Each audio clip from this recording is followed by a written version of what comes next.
KKWX. Karsa's my name, KKWX is my empire. Here today with my friends for Faults of Man. And we are just... Well, what were we doing last? Well, you guys were still basically going through the ship, trying to figure out what was going wrong. You guys know that there's a few people who have gone missing. Notably, one less person is now missing because you found them dead under the ship. Yes, we had a dead body.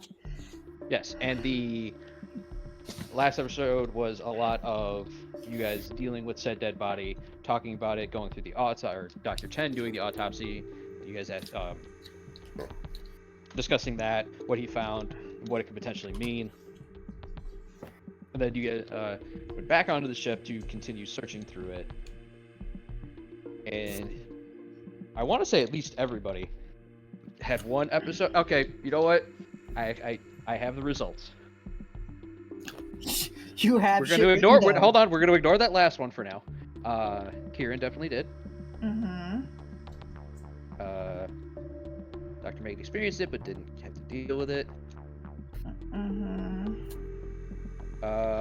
And continuing his trend, Grover experienced nothing. Yay. I'm not giving a crap. Here it experienced what it had to deal with some of that. Max, however, whatever has made it to full mental breakdown. Whatever triggered him was real bad. Real bad. Bad enough that he is having a PTSD flashback and some catatonia break. Well, not catatonia, because somebody's gonna get hurt. I thought you said scatatonia, and I'm like, did you shit yourself? What? So did I. That's what I heard. Oh, okay, I think because we have a 2-1 here, yeah. Max is now making a stinky in his diaper, and it's going to make it everyone else's problem at 30,000 rounds a minute. Yeah, that's... Well, okay, no. Yes. So, yes, Max DiMaggio is in fact is going through a temporary psychotic episode. Yep. And with that, Magica, I gave you homework. Yep. So, Oh no, did you do it? Yes, we're about to find out. Lead us into the scene. He is flashing back to his time on the field. The time where he didn't wear a ski mask all the time. Okay. Where are we in the I world? was hoping for I was hoping for a more light gasp, but oh well. No. Like gasp. Yeah, I want to know the answer to the DM's question, and also, what does Max look like when he's not surgically grafted? Well, no. We'll get to that in a minute, because for right now, the camera's behind Max. I still vetted in chat. The camera is behind Max, okay? The camera is behind Max. He is bald. But where are we in the world? I think we're let's back see. on the other ship, right? Well, this is a flashback. Oh, okay. This is flashback, PTSD. Max has got the 1,000-yard stare and is probably about to go and cap somebody in the ass. Probably the face, but moving on. Let's see. How old did I make Max again? I want to make sure I actually have my wars right. I put him around 40. He did a tour in Iraq. He did a lot of things, saw a lot of shit, smelled a lot of stuff that no man no man should ever smell. God damn, me and my writing sometimes. Guys, keep going. Yeah, I'm all for this. Yep, Max smelling some weird stuff. The script doesn't work if you stop reading it every sentence. Yeah. In my case, it really doesn't. I really should have proofread this. Yep, doesn't matter. Go with the misspellings, as long as you know what the words are. Keep it rolling. He still has his big-ass gun with him. He's still firing it. And he is just firing it indiscriminately. this is something he used to do a lot, just to get his aggression out. Now, when you say firing it However- indiscriminately, what are we firing at? Anything. Doesn't even Anything have and to be everything? things that move. Yep. So, we're in Iraq. Well, I don't need like actual town, village, city name. But I what's don't know around? any. Don't worry about it. That's why I'm saying don't worry. That's why I'm saying I don't need them. Well, what's around? What's around him? Yes. In this case, he's in what is now an abandoned, well, for lack of a better term, a village, small town. I don't know. What's the difference? Hamlet. Yeah, let's go with that. He is just firing out, getting all the rounds out that he can. No reason why he's shooting. He is literally just shooting. When he runs out of rounds, he switches to just hitting things with the fire axe that he carries with him. He has always carried his kit. He Now, swings, he chops, he smashes. When you say things, are these animate or inanimate things? Doesn't matter to him. But it does to the cinematographer. Well, True. I just have things. This is where I'll take over and help Magic out a little bit. So as Max is basically Terminator walking through this way off the beaten path backwater Iraqi village, there are screams, there are cries, there is fire, there's just noise, and there's blood and fire and smoke and ash. And he is enjoying it.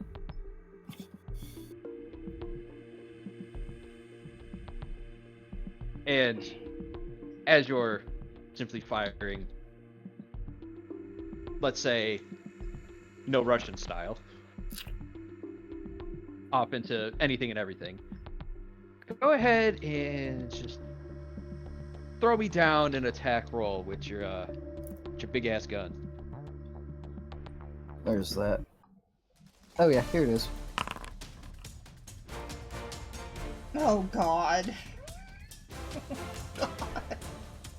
The feeling when you roll a weapon failure. Oh no, you didn't want a failure on this. Hence the feeling when. Yeah, go ahead and give me that lethality roll. No. is this one that- Was this a backwards attack? Okay, let's try that again. No. Just leave it alone. No, first time I clicked it, nothing happened. This is the second. We got this coming up is the second time. Don't worry, that's we fine. got something. Yeah, I got there. All right. I was like, I literally moved my character sheet like, oh, is this one where I have to put in extra information? Okay, you did not hit the lethality. But that's probably not going to save anybody. See what your guys' health is going to look like. Yeah, okay, fair enough.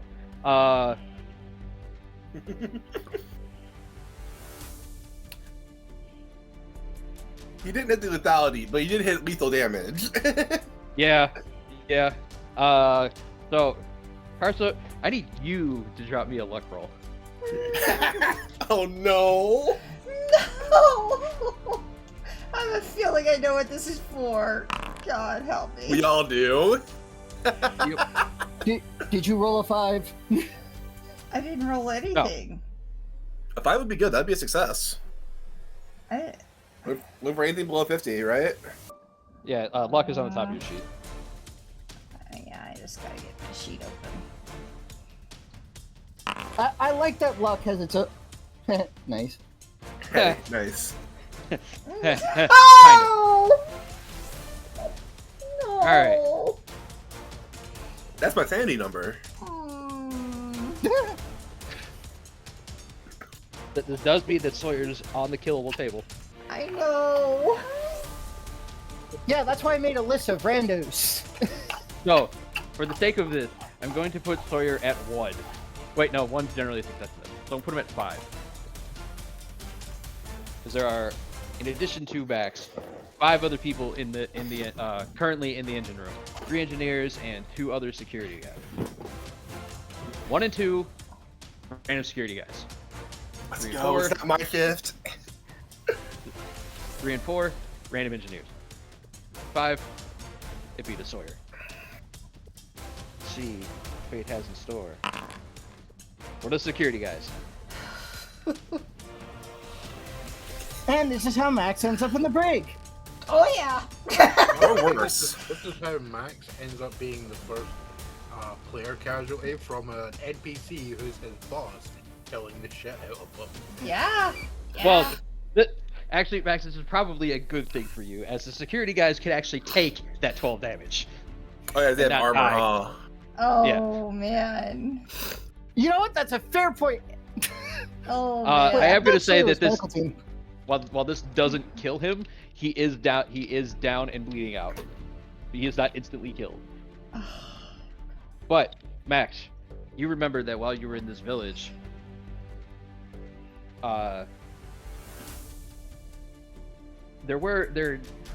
unfortunately for you, well, unfortunately for them, fortunately for you, I guess, there happened to be a couple of Iraqi insurgents.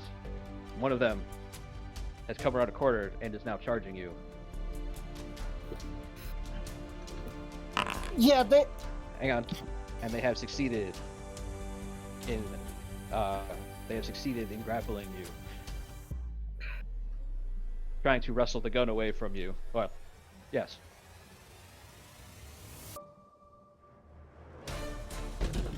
Anyway, can I continue the flashback? Sure. Because this is actually honestly on point with where I was going. Okay. Because we're finally going to explain why the hell he has a ski max.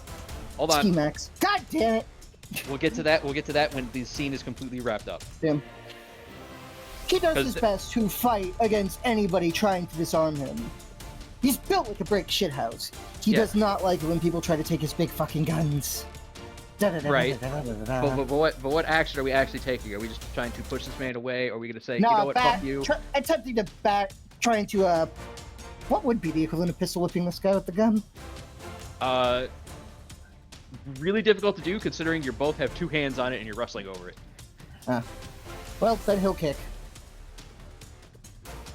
Alright. So give me a brawl or unarmed or whatever the fuck happens to be called in the system. Unarmed is its own thing, so... It would work if they're both trying to pull the gun. If his attack is literally pushing it as to get the other guys pulling away. I mean, worked for Darth Maul. Nothing works for Darth Maul. Yeah, that didn't work for Darth Maul. I was actually more going for the 2 5-year-olds fighting over a big wheel. Well. This is not my day. You're pulling it, you let it go, the other kid smacks himself in the face, and that's how you start on a lifelong vendetta between 2 families. Yep. You failed by 31, he failed by 32, so you actually win this. Oh, Yay! no. Push him off, so you pushed him away from you. Why is my unarmed so freaking low compared to my everything else? Because you didn't put anything into it. Everything else is higher. Fair.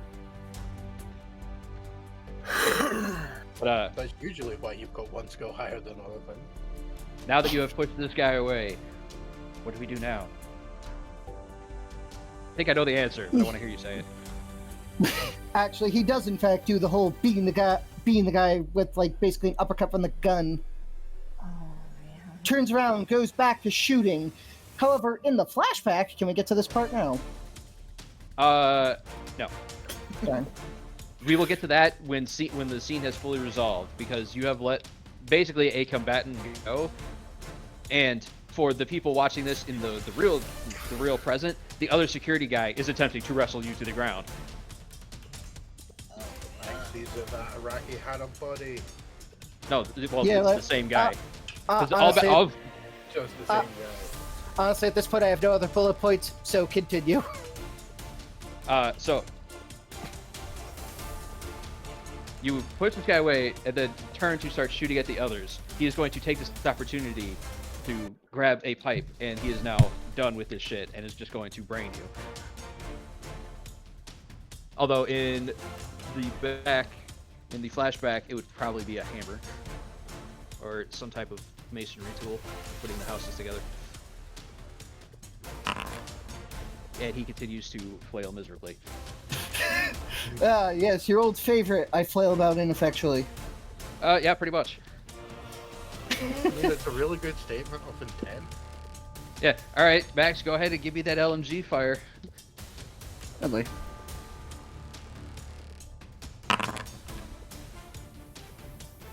Okay, roll lethality. Okay. Karsa, I need luck again. I would think he would be running away! Yeah, but outrunning bullets.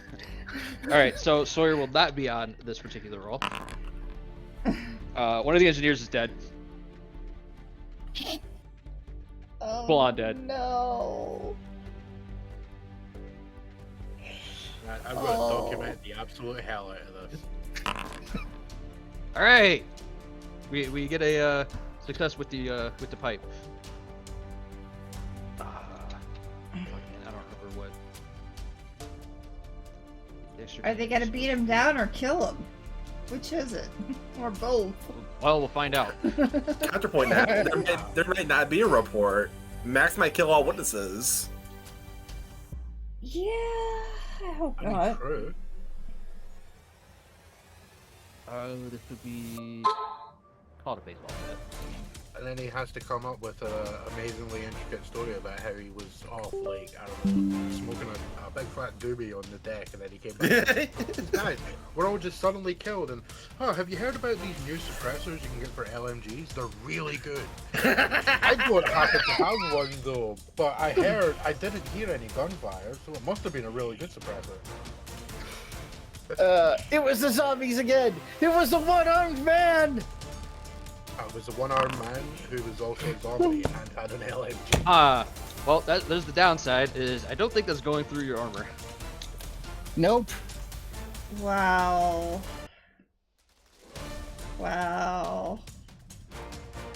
I mean, I'm 100% picturing this as basically, this is the Meet the Pyro trailer. That wasn't what I was going for, but hey.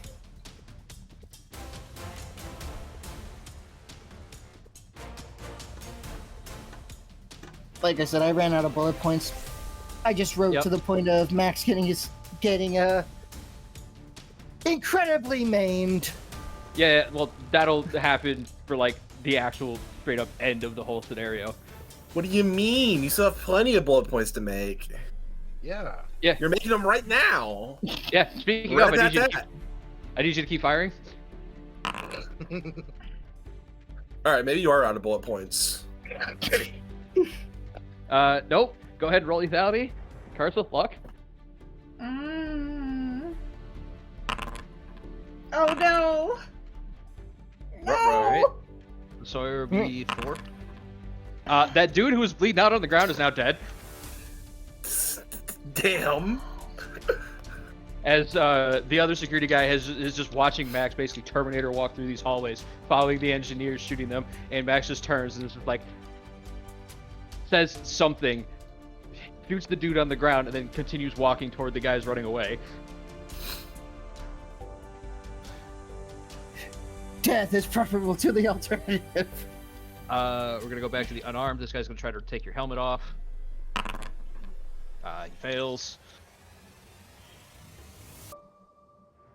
Max, are you gonna do anything about this dude who is just doing, or who's trying to stop you from doing stuff? Turn around and try to deck him. Deck him or shoot him, because as far as you know, No. this guy is trying to kill you. Deck him. Alright, unarmed combat.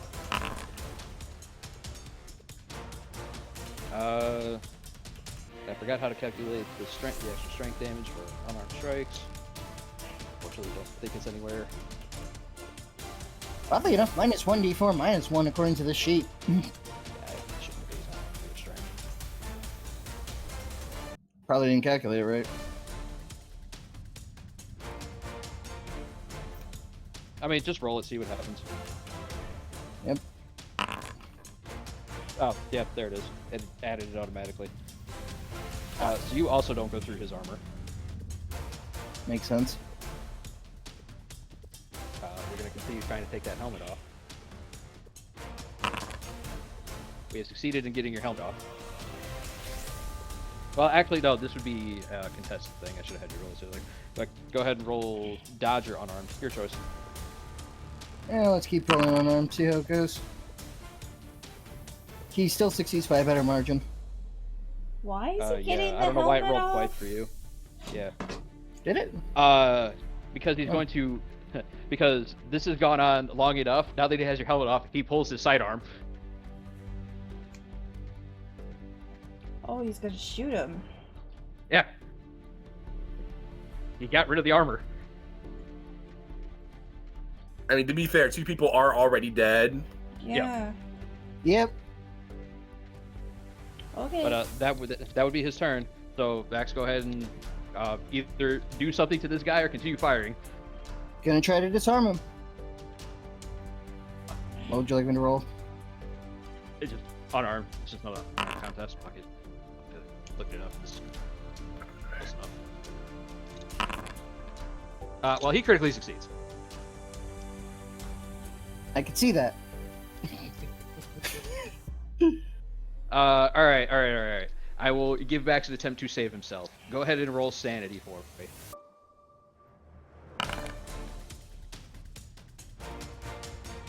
Nope. Damn. Yeah, there's no way this was ending well for me. I mean, it could have if you just shot this guy instead of punching him. Oh well. Well is a strong word. I don't. Is there a thing for called shots? There probably is. I believe there was, but it's like you got a crit. I mean, just remember, cold shot is -8 unless you take like 700 extra turns to do the thing. Oh, it's still -8 then, but you just gotta plus on most. You take 4 times as long to make the shot. Oh, here it is. Called shot is attack particular body part. Pass cover, explode, attacks on gunfire. Called shot is principal standard. We're gonna call this mostly covered, as it does say head under mostly covered. So it's -40. This dude is probably not going to hit you. But if he does, He did not. Oh, damn. He needs a 1 through 10. Oh wait, I forgot to account for the point blank parameters. Oh, it still doesn't matter.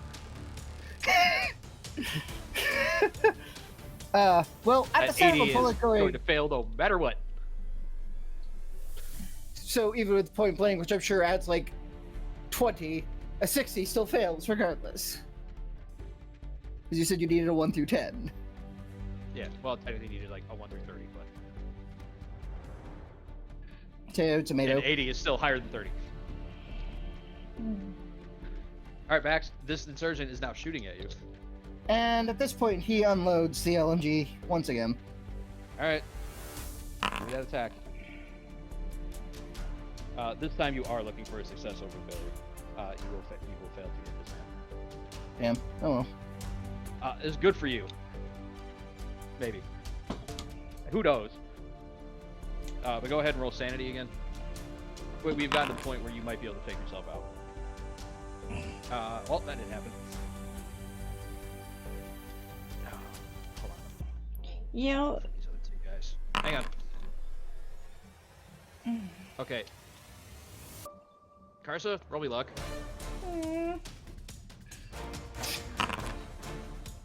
Okay, the engineer's gotten away, Sawyer has not. no. Because I had these guys roll to see if they got away.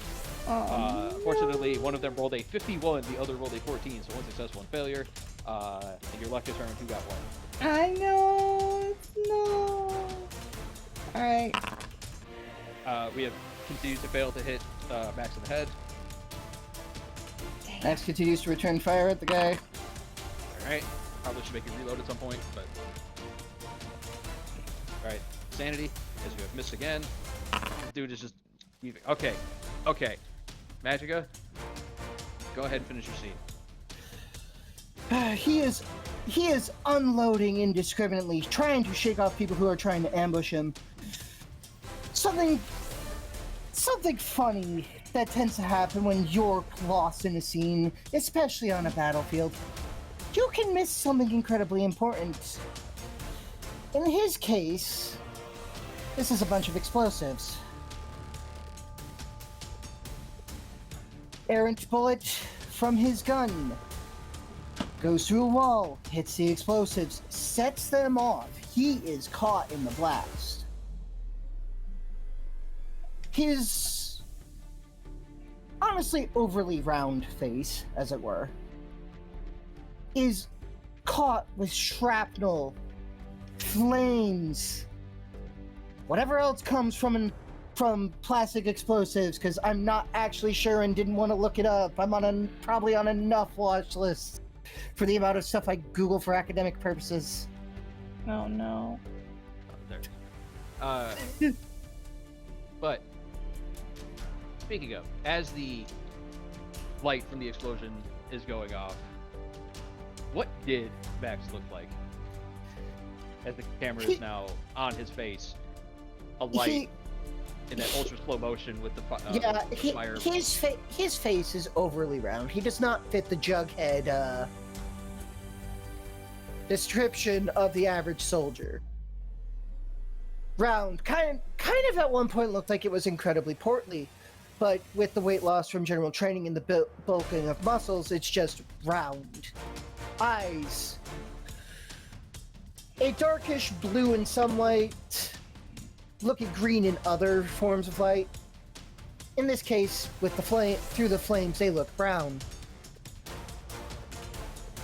He is, like I said, bald, no hair whatsoever.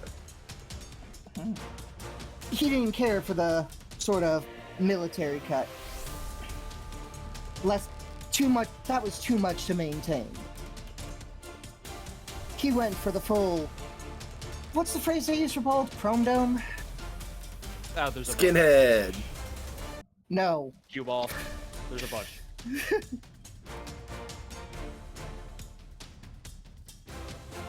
But otherwise, he wasn't very distinguishable until he, nearly blew himself up. Took out the people trying to ambush him, but left him permanently burned and scarred.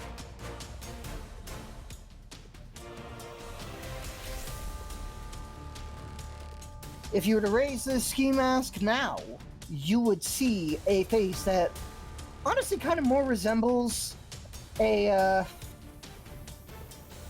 severe burn victim, for lack of a better description. I had a picture somewhere. Well, see, that's the interesting thing. Because a stray bullet set off basically a powder magazine, for lack of a better term, in your real life, or in your flashback, what happened in the past. A stray bullet sets off a boiler in your face. Oh boy, here we go again. No.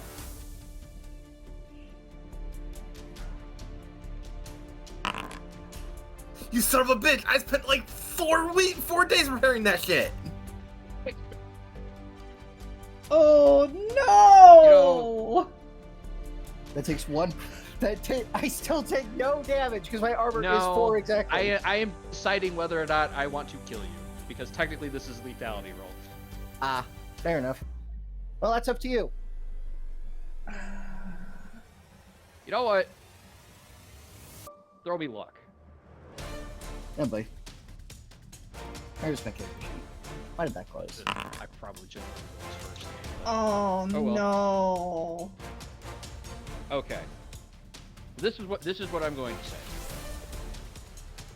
Because I am throwing a bunch of stuff at you all at once. I honestly expected to fail that lethality roll. 15. Wow, this type was supposed to be whatever. Okay, I'm moving on. I did it right. I mean, let's coin toss. No. Set yourself to 0. Hey. Why didn't that do a thing? Because there's been a lot of gunfire going on, a lot of people yelling, and the security guy did radio in. If I may interrupt, I think 0 is just dead. I think unconscious You're right, is 1. 1. Set yourself to 1. You're right. Okay. Bro. So, Dr. Payne, you have been asked by Security Chief Nwale to basically go with him as he is personally leading the backup squad to deal with whatever the fuck is going on. Okay. You get there just in time to hear the explosion go off. Okay. You see Max on the ground, completely fucked up. The security guy who was fighting with him. Oh, you know what? That's fair. Let's see how dead this man is.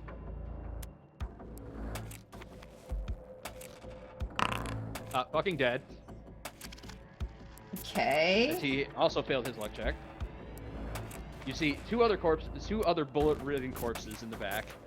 You see Sawyer come up from around a corner, starting to yell something, but Nwale basically just slaps him a couple times, pushes him out the door, and tells him to go back to the will to power. Okay. You have exactly one opportunity to save Max here. As per the resuscitation rules, sometimes it's possible to resuscitate a dead character, which would be at 0. The handler says resuscitation is possible, which I am. Somebody must make a first aid test. This test must occur the number of minutes after death equal to the victim's con score. I'm saying well within that time frame. I don't care what your con score is.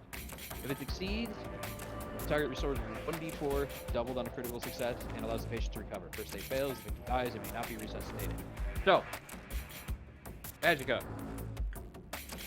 See. Future of Max is in Dr. Payne's hands. Remember, you guys have floating 10% that you can 10%. 10%. Are you giving me a 10%? Well, I think you should use it. All right.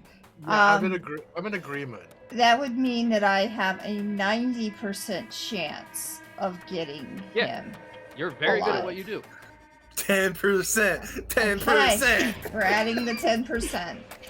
Yeah, so just roll. No, that's not 10%. I'm counting 4. Oh. Just roll it, and if it's within the extra 10%, we'll deal with it. Okay. Oh! 10%. 10%. 10%. Actually, the 1%. Oh! 100 would have failed too. I guess I was right. not. I was not meant to save him. I was not 10 meant out to of 10. save him. You're not the Yeah. first one to die.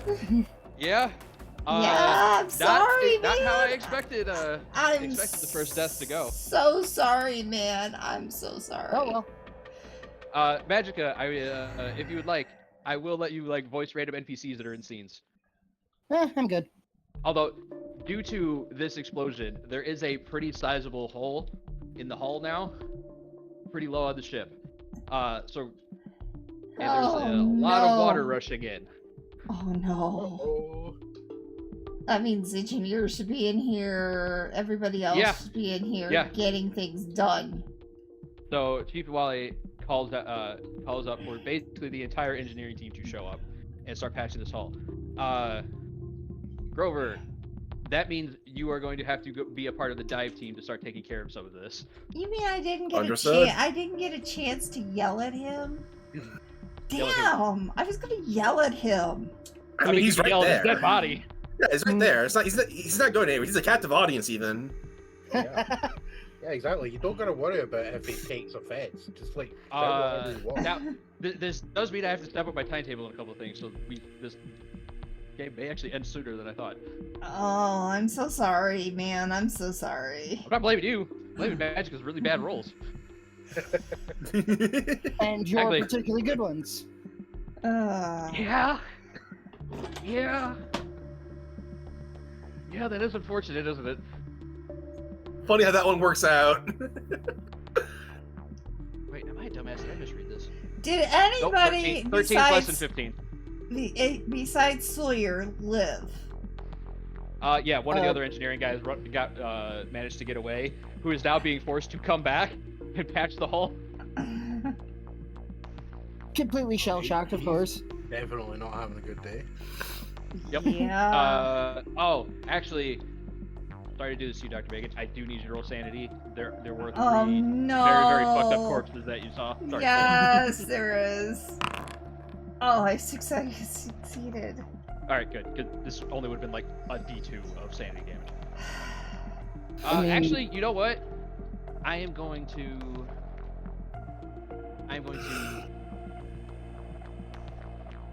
You have gotten incident of violence without going insane. You have hardened yourself slightly.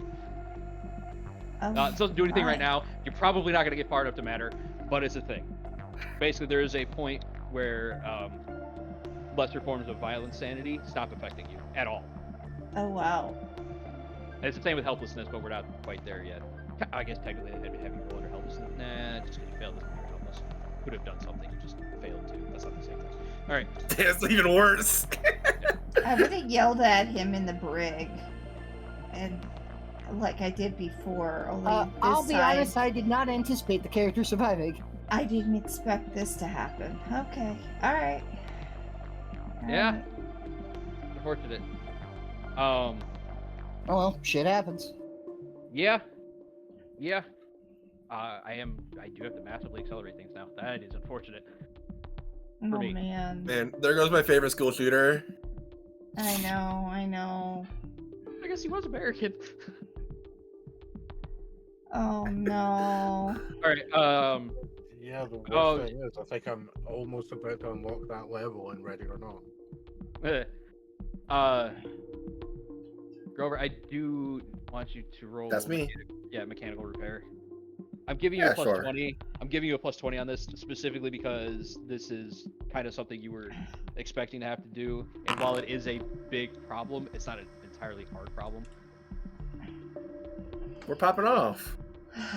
Okay. Okay, you managed to patch the hull enough to slow it down. We're not quite at the... We've stopped the water entirely. But it's enough that I'm not going to worry about it. Keiran, where would you be during this whole thing? Specifically after you hear... Because you will hear a radio call that Max has gone insane and is starting to shoot people down in the engine room. And then probably about 10 minutes later, everybody will hear the explosion, because I'm going to say it's on the side of the ship while the power's on, and you will see it rip through the side of the Pride's Fall.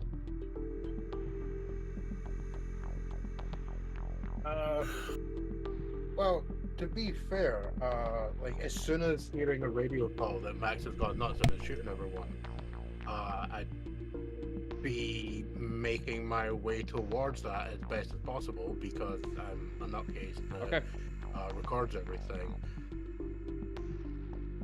Yep.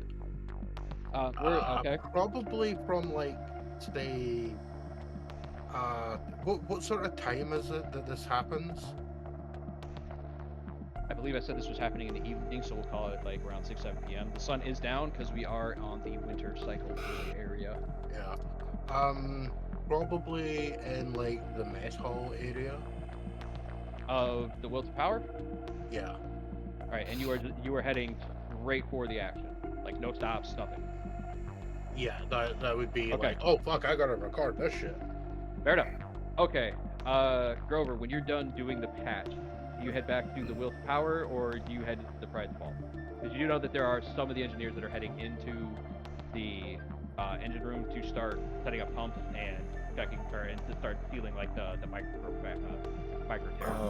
I assume I would have to go to the Will of Power so I could turn into scuba gear or the diving gear. Yeah, I mean after that. Oh, fair enough. Can't be in the water anymore because of hypothermia, but I'll head over to the Pride's Fall to continue backing things up from the inside. Okay.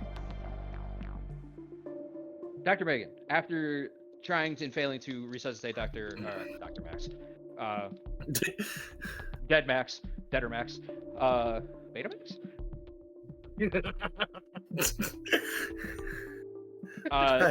He's a movie guy.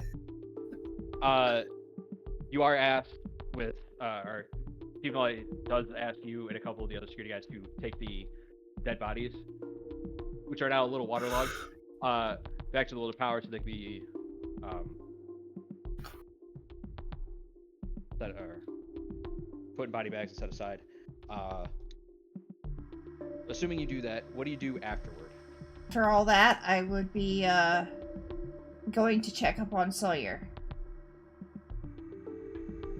I hate to do this to you again because I think this is like the 10th time I made you roll this, but roll luck for me. Oh no. Did we get another failure? Yes. Yes, we did. Okay, you find Sawyer easily enough. He's back on. He never actually got to the Wheel of Power. As soon as he got up onto the, I want to say promenade deck. Uh-huh. Just checking, make sure I'm not an idiot. Yeah, it would have been deck 5, which is no, the passenger deck. Ponte Pasaglata. I'm assuming that means passenger deck. Might also be promenade deck in American, or in an American time. But basically, deck 5, he's up on the front of the ship, just kind of like staring off into the water. So if you want to talk to him, you can easily see him from the Wheel of Power. You'll have to get back onto it. Yeah, I will, because I would think that this is probably something that needs to be done, unfortunately. Okay. Nope, that's totally acceptable. So, hold on. I forgot I have to track all the dead people. So I take care of all the dead people, but then I go and check and see how Sawyer is. But I also must take care of dead people. Oh, yeah. So we're now down to 46 and 50. And 1 PC dead. Yeah.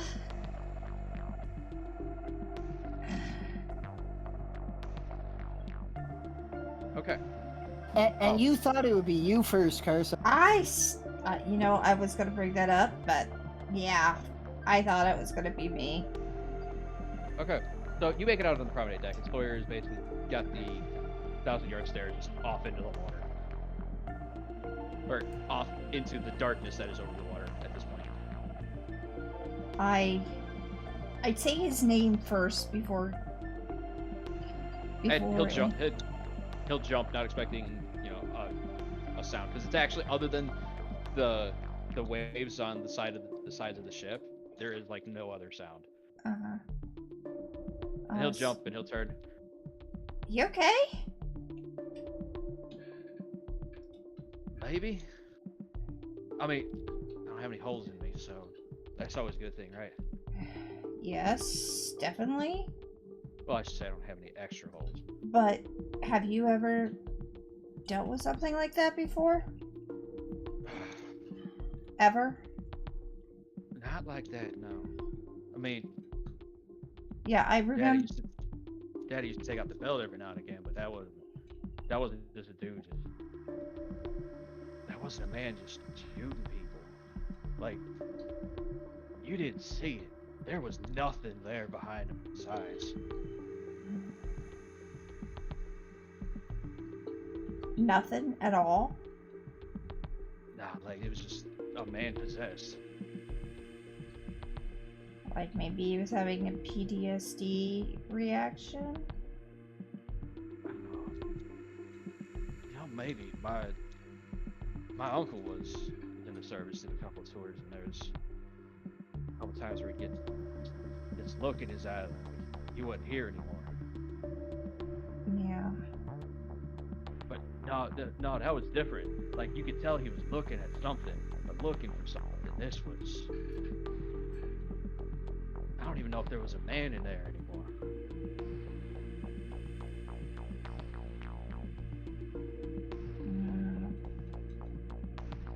And I swear, even through the mask, I could see him smiling. Smiling? Yeah. Like he was just gonna get everybody? Like he was enjoying it. What? Are you serious? I don't know, I might have just been imagining things. Well, he's no longer with us. Yeah, but still a bunch of other good people. I know.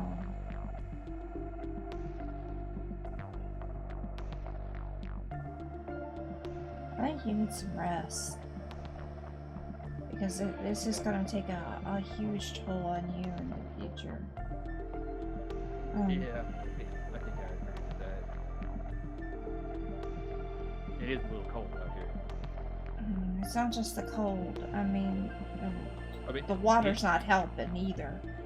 He's not, like, he was working down in the engine room with the boilers running, Mhm. so he didn't have enough time to grab his coat. He's basically out here just a tank top and pants. Let's hope he doesn't turn around aggressively. He might take your eyes out. I get closer to him and try to warm him up with a hug, and is that to help him get a little bit warmer? Sure you don't have hypothermia after that? I mean, I got out before the water got high, so it's just cold out here. Yeah. I think you need to get some rest. I've seen people with things that happen like that, and it takes a toll on people's bodies as well as their minds. Probably a good idea. We should start heading back. Yeah, let's do that. And we're gonna head over to Keiran. So, Keiran, unfortunately, you're gonna be a little late to the party. Yeah. You will, by the time you get to the engine room, you probably would have been about like 30 to 60 seconds behind Chief Wally and Dr. Megan. So you will have enough time to get shots of Dr. Megan trying to save Max. Oh, sweet. I got a picture for the front of Time magazine, because I'm totally going to survive this. And then you see that there are 3 other bodies. One had gotten taken out by the explosion, and it's got all the telltale signs of shrapnel, fire, force damage, or percussion damage.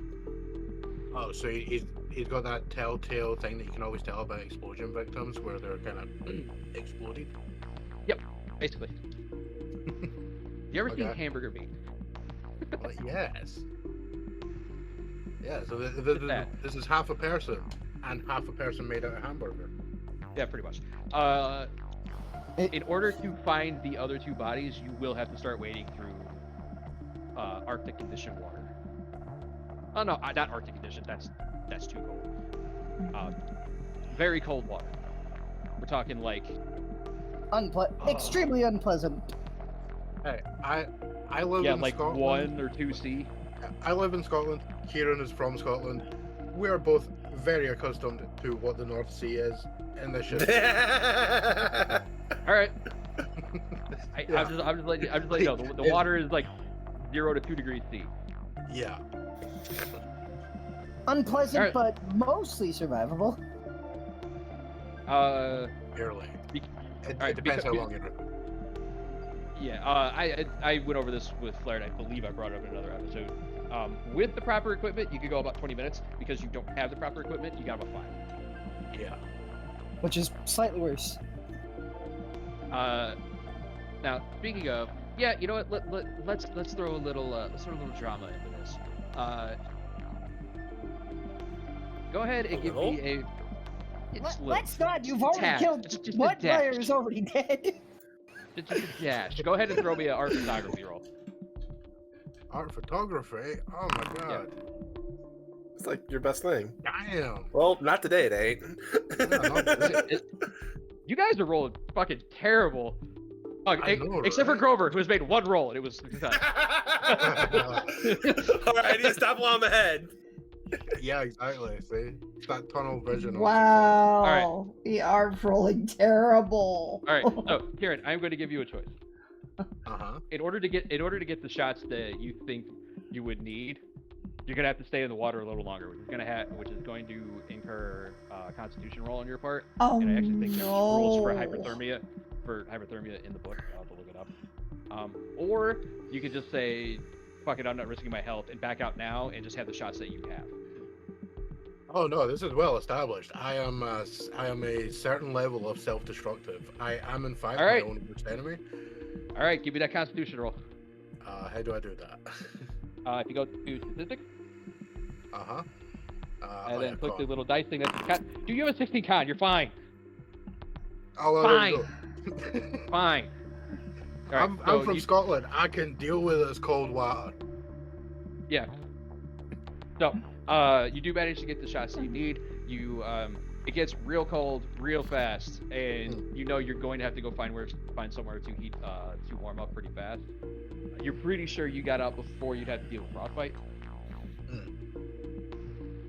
But we will deal with that when it comes around. Yeah, we'll be there trying to get like all the what the hell is that award thing? It's not a Tony Award. It's whatever that really prestigious one is that all of the photographers go on about. There's a photographer's award? Yes. Yeah. There's awards for most things. Yeah. Yeah. People Like, really like trophies. Because I know that Pulitzer's for writing. Yeah, well, I mean, there is ones like that for for photography. Like, for instance, there is actually a Tony Award. I forget what the Tony Award is for. I want to say it's shows. theater. Alright, I was close. Yeah, but like, I mean, that is a prestigious award. So yeah, I'm going to be trying to get my photography award. Until we get corrected, we're calling it the Tommy Award.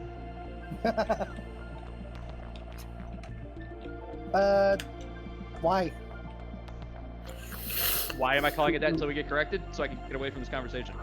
It's Sony World Photography. Thank you, Karsa. Well, that's one of them. Well, yeah. And that's then the one you're thinking of. International Photography as well. Fair enough. Okay. Grover, you would after turning all your equipment back in and getting back up, you would see Keiran doing his thing. Oh no, you wouldn't, because the bodies would be hell and gone by the time you came back. Keiran, when you're done with the bodies, where do you go to warm up? Because you would be basically wrapping that up as Chief Nawali and another security guy are pulling the last body out so that they can carry back to the Will of Power. Yeah, I would be attempting to get my my Royal Photography Society Award from. Right, you're going for all three. Like, fuck it. Yeah. Well, I mean, I was actually about to say that I could always go for the British wildlife photography because, I mean, this is wild animals in their element. Okay. Yeah, exactly. That's totally what I'm here for. It's nothing to do with the death, doom, and destruction.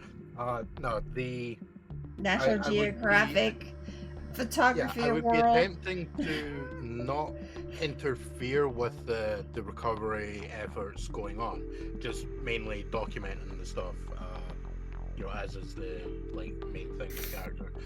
And then on leaving that, I'm trying to think, where actually on the ship would we be immediately coming back? Like, we crossed the little bridge over back to the Will to Power. Where no. There is not a game plank, just due to the Will to Power being significantly shorter. There are ladders that have been. Right, yeah. And you can access those from any of the decks that have external access. It would be wherever the DM decides the closest warm spot would be, if it's back into, say, the mess hall, or possibly maybe even the engine room, because that area is going to be hot. Yeah, I was actually gonna say that. If you wanted to, on one of the upper parts of the engine room, which would be closer to about a third of the way up the ship toward the bow. You could probably hang out there because the boilers are still running, even with the water coming in. There's actually some of the water, a little bit of the water starting to boil, near where it's not as deep, where the stairs are going up and all that shit. Yeah. So if you did want to hang out in here, you could. Another thing is they have basically quote unquote heat stations set up on a couple of the upper decks of the Pride's Fall, just because they would need places that any of the search parties that are there could go to if they were getting cold, especially if they're searching at night. Because none of the heat works in the ship currently for some reason.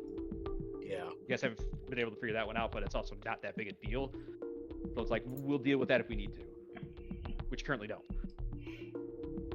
Yeah. So if you wanted to, the main one's on the entertainment deck, like where the casinos and all that shit was. You know what? Yeah, we'll go warm up a bit on the entertainment deck. Okay. There are a couple other people there. The engineer that had escaped was going to hang out here, but then he got told it's like, no, you got to come back. And he's like, ugh, and trudged off. I'm immediately picturing like walking through the door, hear the I'm gonna go back, and then like, oh shit, I was going to interview you. That's why I'm here. It's nothing to do with the whole staving off hypothermia. Yep. I was totally here for that. If you want, you can try to convince him not to go back.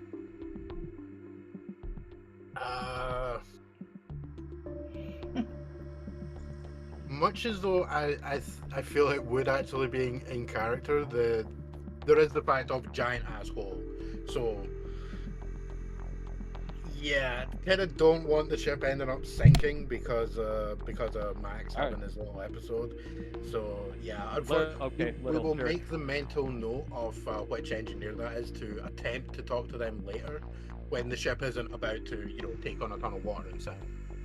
All right. I will add a new name.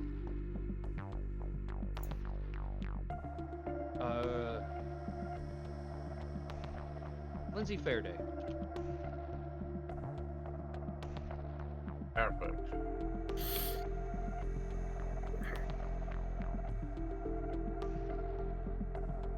Faraday like the cage. Yes. Although I may have spelled it a little wrong, I don't know. So, or it'd be around. You'd have been there for a nice few minutes.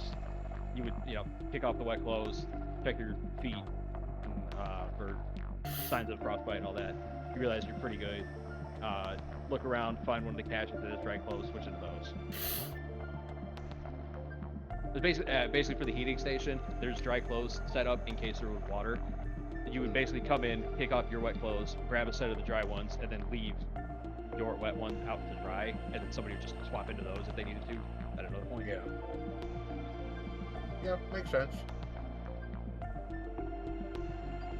So by the time you get it to the point, you're like, all right, I'm pretty warm. I'm gonna go do something else. This is what you notice. Dr. Payne and Sawyer walking through. And for the sake of having all the PCs together, Grover, you have appeared on the entertainment deck as well. Hey, that's me. You know what? No, I have a reason for this. Grover, the ladder from the one of the ladders from the entertainment deck to the Will to Power, you specifically installed, so you know that bitch ain't going anywhere. Hell yeah. Definitely has come across as a guy that probably doesn't trust shit that other people have worked on. Damn right. Yeah. Have you seen how this bitch has gone so far? Yeah. Everything I don't touch breaks. I picture that whole thing where, like, if he has to take his car and to, like, say, get, a wheel changed or something for some reason. Right. For some reason, he does this at a garage. Like, he would go and inspect the stuff after they're like, yeah, we did all this and stuff. He's got a toolkit with him just in case, and he's immediately kicking the tires, making sure all of those bolts are tight. Probably with a really pissed off mechanic, like, dude, you literally paid us to do this. Kicks the tire thing just... Tires are fine. Oh, fuck that. We're old. We don't pay for mechanics. We just do that shit ourselves. Yeah. I've never seen an old person go to a mechanic before. You know what? It was actually your kid stole your car. Shit. You borrowed the car. You let them borrow the car. They decided to take it to the garage. You're here to make sure that no one fucked it up. You're like, God damn it! You should have just brought it back. I can fix that shit myself. All right. But you guys have met up in the I'm just gonna call it the casino area. Yeah, on the end.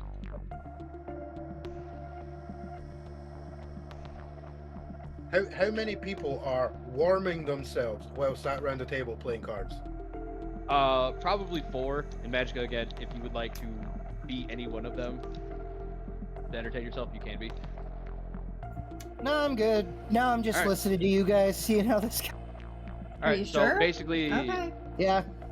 so effectively there would be 8 people in this entertainment room. You 3, Sawyer, and those 4 guys.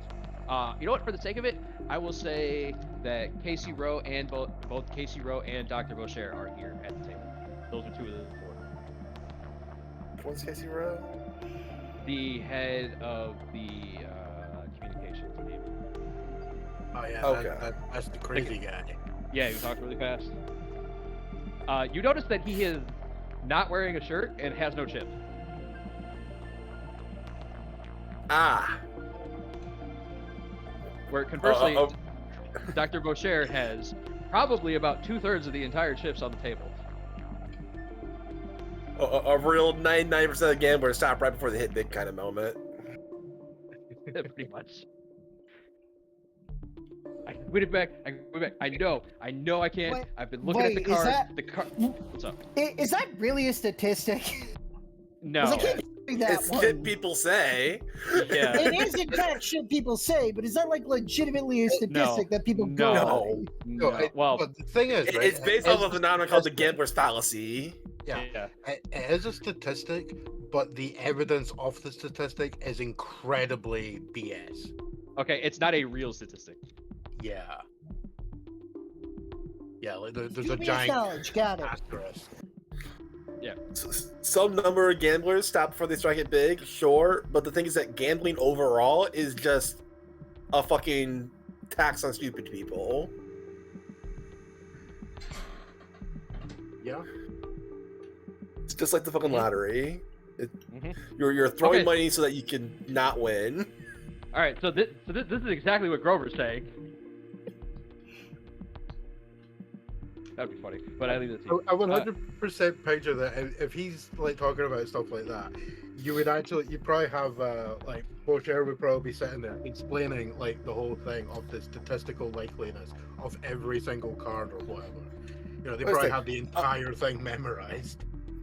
Of game to gamble for, I don't want to call it PvP because it's all PvP because you're always playing against like a dealer, but it's like Yeah. patron versus patron is like your best odds, like poker. But things like blackjack, slots, roulette, it's just not worth it. The game is literally weighted against you. Oh yeah. Yeah. Well, I'm being AFK. and that's kind of the whole thing of Casey's like, I know it. The cards have spoken to me. I know I'm gonna win this hand. I know it. I wager. He pulls off like a watch that's clearly worth like $3,000. I wager this. I wouldn't. And Dr. Boucher is like, I do not think that is wise. Definitely Was you don't think telling me that's wise. Were you not telling me that was a gift from your brother or brother? Yeah, it's fine. I'm not gonna lose, so who cares? We're good. The cards have spoken to me. He puts like a hand of cards to his forehead. Yes, they're telling me I'm going to win. The other 2 people, like one of the other nameless guys, he's like, nah, I'm good, fold. The other one's like, no. If this guy's every time this guy says the cards are speaking to him, he loses big. I'm gonna take that watch. I'm all in. And Dr. Boucher was like, okay, I call. And so Casey just put that first. He's like, see, look at it. 2 pair, 2s and 3s. Yeah, the hell you guys all got. The fuck does that even know how to play Oh poker? no! The next guy over is like, bruh, you bet a $3,000 watch on 2 pairs and the lowest 2 pairs that you could get.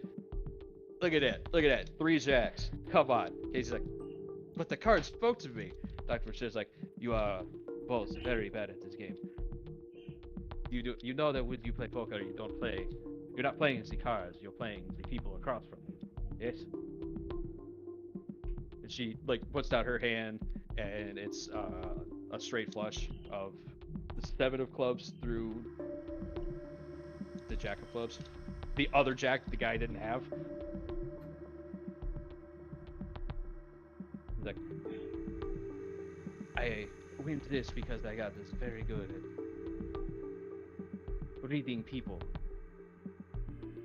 You understand what makes someone tick. Looks at Casey Rowe.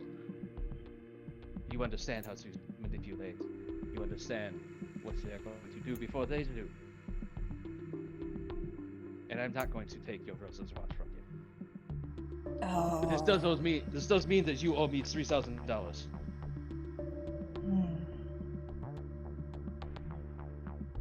I think that's a good deal for you, buddy. Yeah. He has just headed his hands. He's just like, no, the card said I was gonna win. Doesn't look like it, buddy. I'm sorry. You should take it this way. Technically, you won in that you did not lose your watch. Yeah. Grover will kind of like sit down. This is after his like double shift of welding, right? Yeah, pretty much. And he'll look around the table. He'll look over at Megan and oh no, I forgot Ned's character's name. Keiran. Well, you were probably on the scene. You're the nosiest person on the ship. So what the hell happened this evening? I will take that over as Sawyer's here too. They're like, I don't know, man. I was down there with Timmy fucking dead. I was down there with Timmy and Lindsay, and we were, keeping going on the engine, taking care of the repairs, that you and that Dr. Boucher and that KK girl, the kitty cat girl, had said we needed to do. That's moving down the list, right? And Chief Diwali, and I think he decided to do this. Said that we needed a higher security team, due to all them people going missing. And that one guy in the and the one with the mask, the ski mask, that Max, yeah, that's his name. It's out of nowhere, just started shooting. That big gun of his, he just put his finger on the trigger and didn't stop.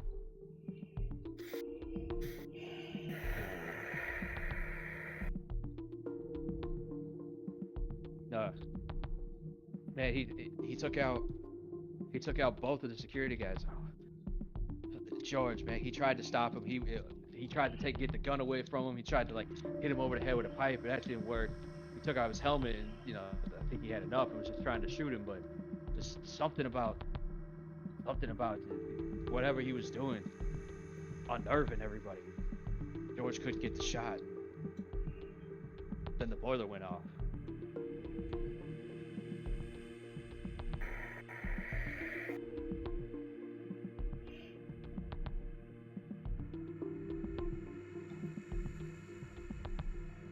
Based on how bad the boiler room was, can Grover make an educated guess on whether or not they're going to be able to repair the ship or if they'll have to tow it?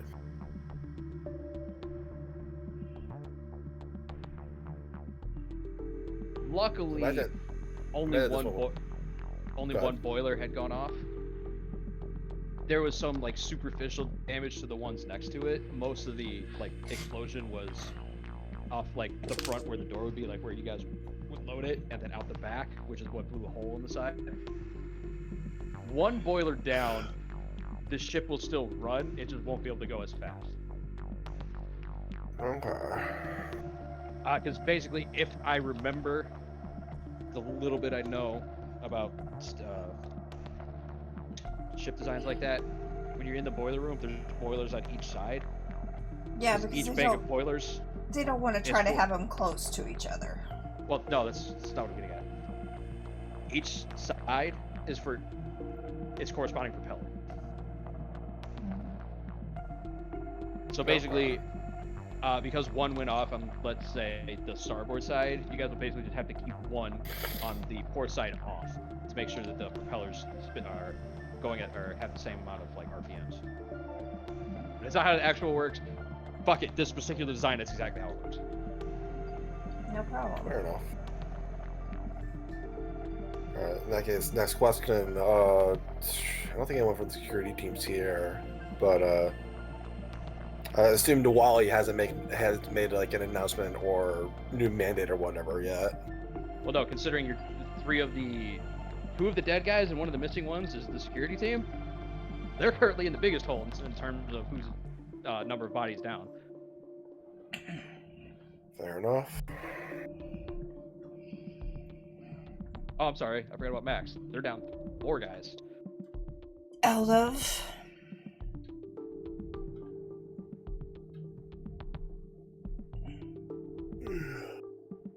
Damn. I was hoping to vamp long enough before for Nav to get back, but oh, I'll have to pop this off now.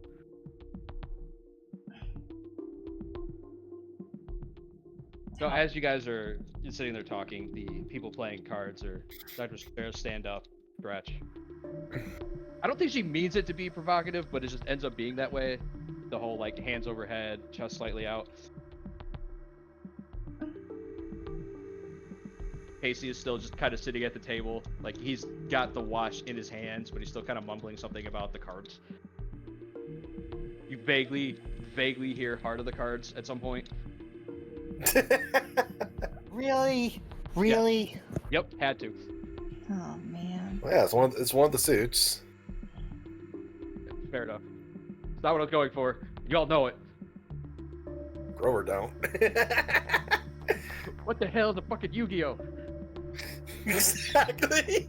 Oh my, is that what? Okay. All right, so exactly But, 2 people in this call knew what I was talking about. Yes. I watched original series Yu-Gi-Oh! I and had a after that- feeling that's what was being said, but I was like, oh great. Okay. Yeah, I kind of gave up after the original run. That's fair. But as you guys are basically everybody's packing up, Grover, you would have like swapped out your wet clothes for dry ones at this point, and like Yeah. you know, warmed up a little bit. You guys begin to Take my like, smoke break. Yeah, I'll get up to like head out, and you guys turn, and there's somebody standing in the doorway. Who's the closest to the doorway? Probably not gonna matter for this particular thing. Okay. I swear I gave this guy a name.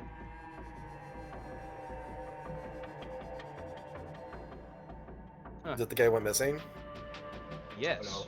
The first one? Yeah. All right, Nav, you're back What's just in this? time. Theodore. Yeah, Kieran, you're back just in time. That's what I thought.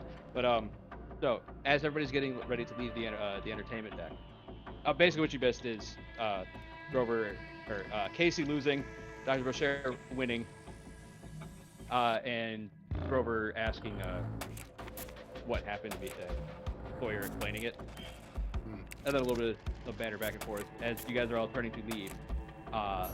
The guy who was fixing the radio, Theodore, who went missing, is back.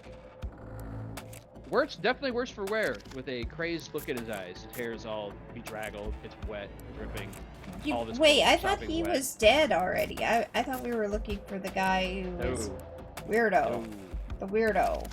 Oh, right. That's Yeah, because Theo, the other guy is already dead. Theo is the one who is the weirdo. yeah. Well, that's who's in the doorway. I had the name right. Wrong guy. Okay. The crazy guy who was, talking about hearing things along the side, standing there, stopping wet, crazed look at his eye, a bunch of like random cuts all over him. What happened to you? Yeah, that's actually I'd be like, Theodore. The fuck? I was really hoping you'd be on the ship, Dr. Pagan. Actually, no, I take that back. Kieran, I was hoping you would be on the ship because you I kind of liked, and I don't want you to go through what's going to happen. But unfortunately, it seems like you're going to. What are you talking As soon about? as he started saying that, I do that thing with like the partial hand raise as if ready to put the hand out and like looking back to the others and him. What's gonna happen? Oh, you're going to see everybody still on the Pride's Falls. Unfortunately, isn't everyone. And he like pulls something out from behind him and clicks a button, and you guys hear a massive, and see part of it, a massive explosion go off where the will to power would be.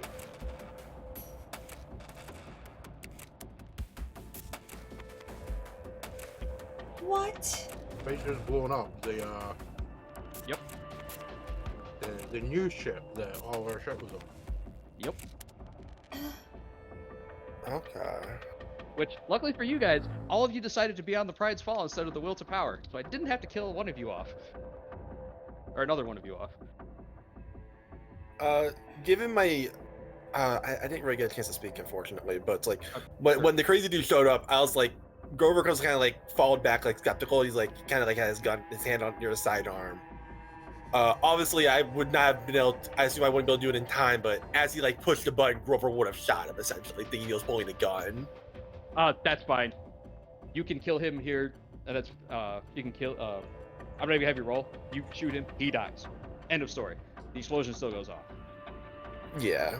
It's kind of like his dying action. So, straight off the bat, I guarantee 9 people died. Everybody in the bed bay. Oh, he was going for me. Well, would you guys run over to? Would you guys like, run out to the railing? Whatever he did, fuck this ship up. There is no saving it. So, we have to fix this ship to survive. Well, first things first is the first thing Grover's doing is he's going to attempt to rescue people where he can. Yeah. Look for survivors and get them onto the Pride's Fall. Okay, fair enough. I don't want to handle this. This is something else. Grover, I'm assuming you're gonna be very like physically active in doing this. Like you're gonna be actively pulling people off, not like looking for survivors, right? Honestly, not saying you're not going to be looking at all. It's just, are you going to be more active in actually pulling people on or getting people onto the ship, or looking for survivors to point out the people who are pulling, or point out survivors to people who are pulling? Considering I've just spent like 30 to 40 minutes in close proximity to the water, I would probably die of hypothermia if I actually jumped in myself, unfortunately. All right, Dr. Payne, same question.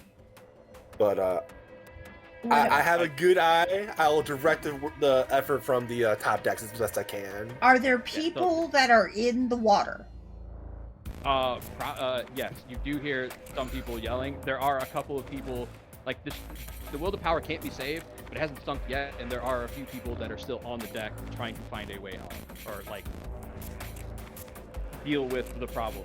It is fully within your power to basically call out to them to tell them where to go. Yeah, I'm gonna do that.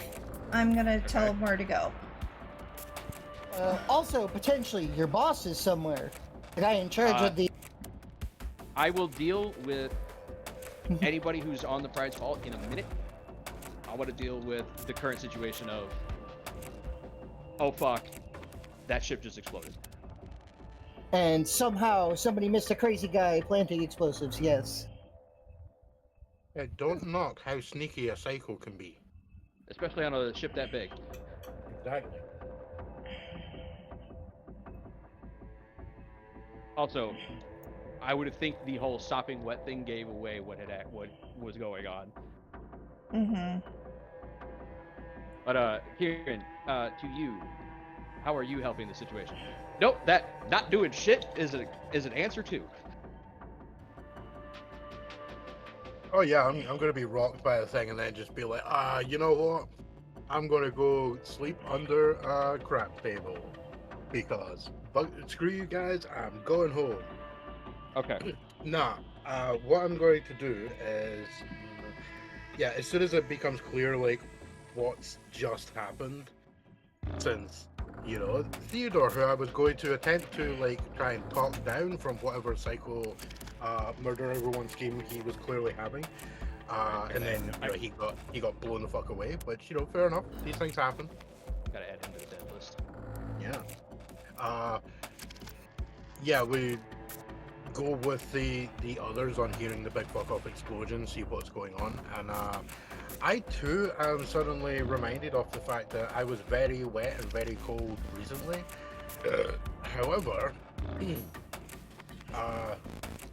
the one thing I can definitely do for people is any ropes or, I mean, there's not going to be like, you know, the life rings and stuff, but any ropes that I can immediately see are going to be thrown over to, you know, for people to pull themselves in with. Okay. Yeah. And, Alright. like, is it potentially feasible to get back onto the Will to Power to assist, you know, any people that are there? Yes. So, Grover. I mean, the ships are actually connected, aren't they? Like, by more than just the ladder. Like, there's actual connections.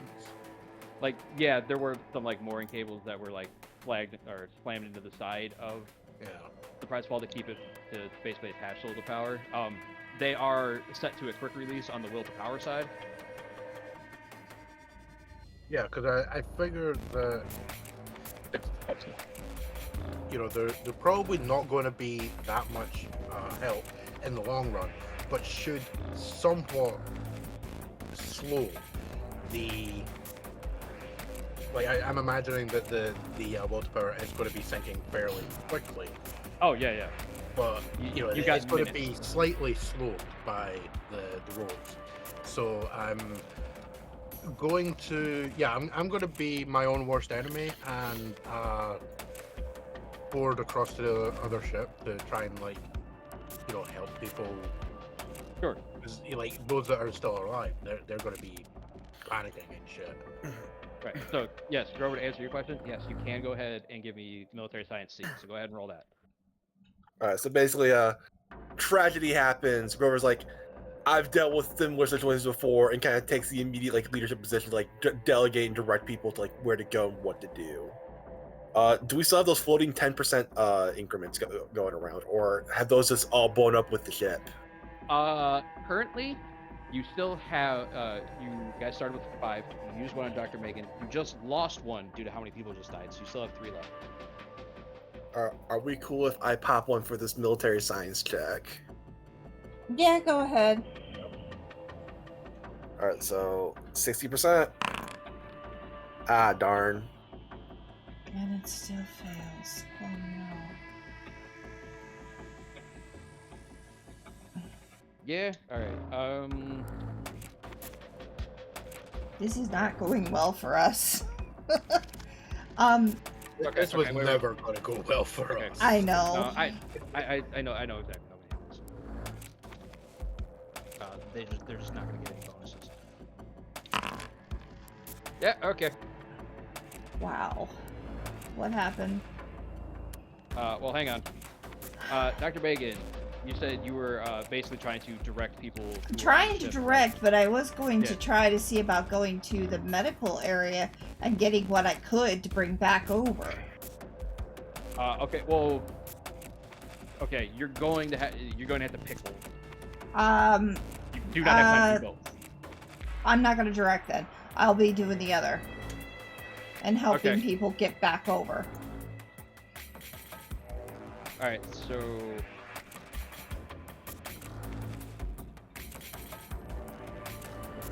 Because we're going to need everything we can get. And if the ship is going down, I got to take everything I can from that ship.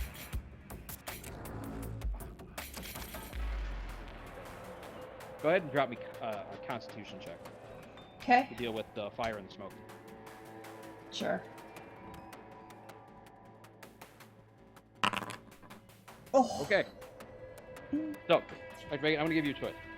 You can push through and come back with basically the stuff you were looking for. Mm-hmm. But I'm going to have you take. You're going to gain the exhausted condition.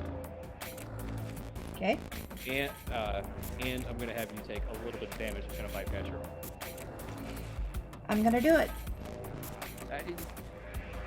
the flip side. You don't have to deal with any of those consequences, and you're basically coming back with the bare minimum. You basically come back with a couple of first aid kits. Nope, I'm gonna do it. Okay, go ahead and in your statistics page, click on exhausted. I believe automatically comes with a 1d6 loss of willpower. Yeah. So I need to do a 1d6. Yep. I know this is a bad idea, but no, I'm gonna do it. 6. Alright, so you're gonna lose 6 willpower. I have to check and see if this negatively impacts you, because you're at 6 of 15 willpower. Yeah. And then you're gonna take like a d3 of damage from smoke inhalation. Okay. Like I said, it was gonna be small.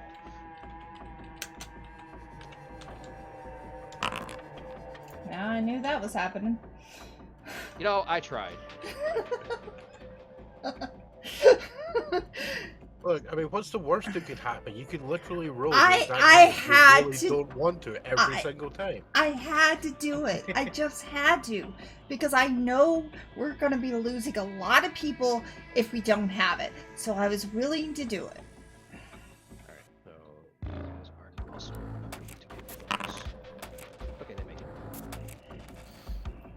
it. Kieran, as you are basically doing a lot of physical efforts, check the skills. I believe I know I'm going to have you roll. Probably not going to be good for you. Probably not, but we will attempt. So when you were trying to like help with getting people back to the ship, are you like searching for like survivors and trying to like get like direct people who can help them there, or are you actively trying to like pull people out of problems?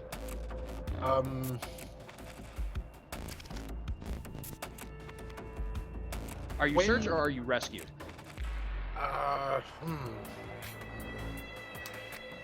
Because the thing I'm thinking about with that is like if the top deck is like damaged the top, because I'm not exactly sure how big this explosion is. Like, is there a big gaping explosion there? The ship is basically cracking in half, Titanic style. Whatever he did it in the center of the ship.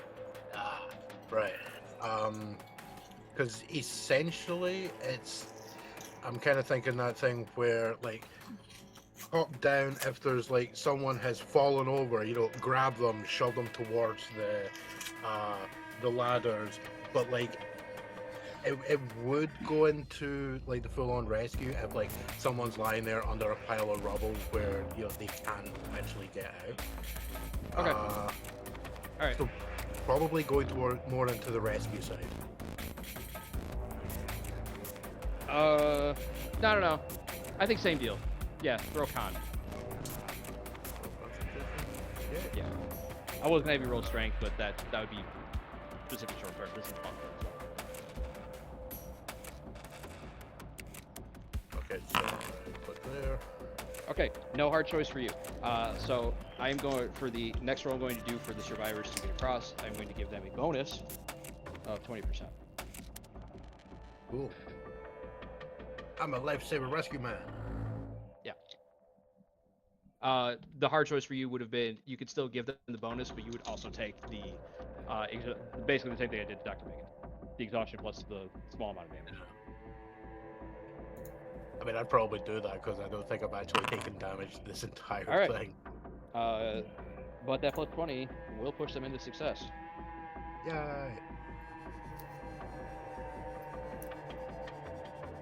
Okay. I'll just later on have to make that note of reminding people about the valiant rescue efforts of Mr. Keiran Poole and how many people were saved because of my direct action, and thank you very much for that other award. Yeah, okay. So You and your awards. Hey, you know. Fortunately, I rolled bad. I mean, no. keep in You know mind, what? Todd, I gotta be mean.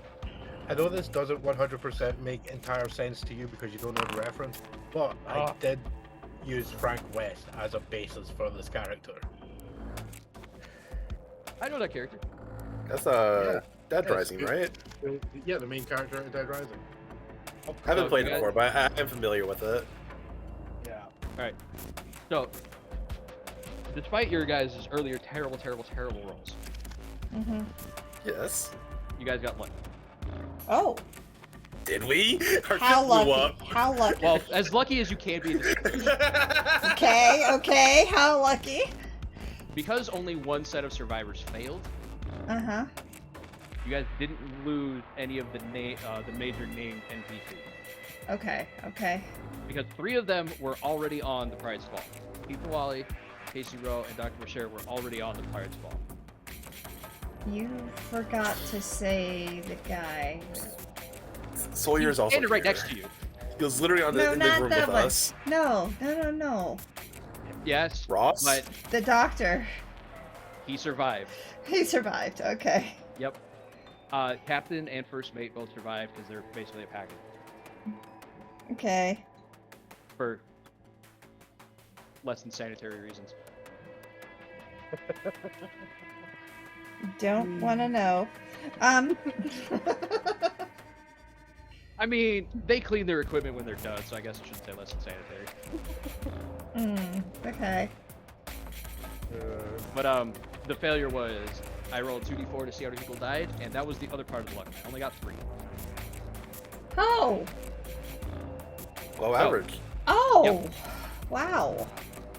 All right. Well, I mean, so total dead for the explosion is 16. Okay. 16. Yeah, I mean, could have went better, but it could also have been much worse. Yeah. So, Yeah. current standing, as per the crew manifest, all 6 of the major named NPCs are alive. Mm-hmm. Sorry, considered a minor. Sorry.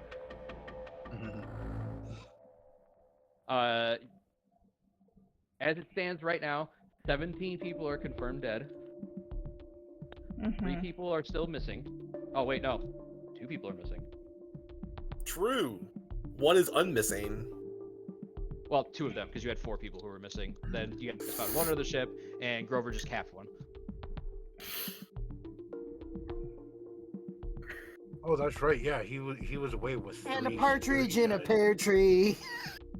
That means crew ostracized by Dr. Payne drops by 1 because Let's go! Yeah!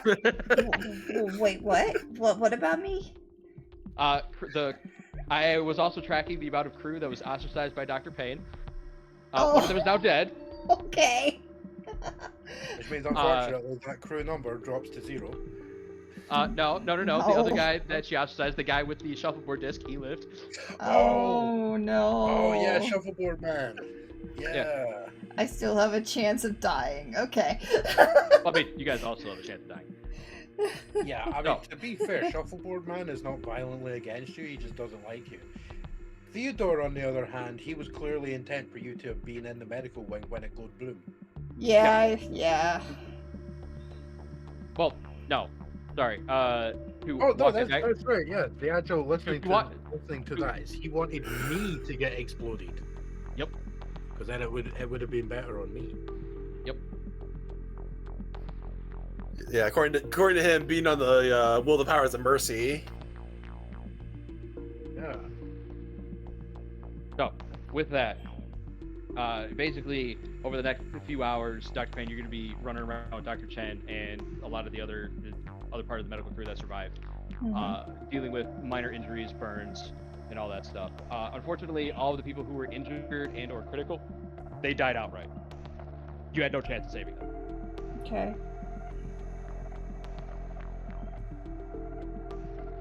Because based off of what you guys could all see, the explosion would have happened dead center in the medical ward. Yeah, he Ross was, Hendricks lived. that's why I'm Nobody- surprised that that my boss still lived. Yeah, it's weird. He wasn't there at the time. Huh. Actually, Yeah, I weirdly mean, enough, he nobody saw literally- him climb onto the Bride's Fall. It was almost like he was here already. Yeah, he could have been here being weird with some of the remains. It's starting to really get concerning and annoying, but okay. Yeah, but I Only would be now? concerned. That's getting Yeah. concerning. Yeah. You're only now noticing that everything about that character has been like red flags all over the place. This guy's scaring me. Oh no, that's right. You took the drug several times, so you didn't realize how maniac he was. Yeah, that's true. It's This true. guinea pig. So a couple of mechanical things. Anybody carrying a gun? You have to start tracking your ammo now. Oh damn. You Okay. no longer have you no longer have access to the armory. It's true. All right. So True. Minus one pistol bullet.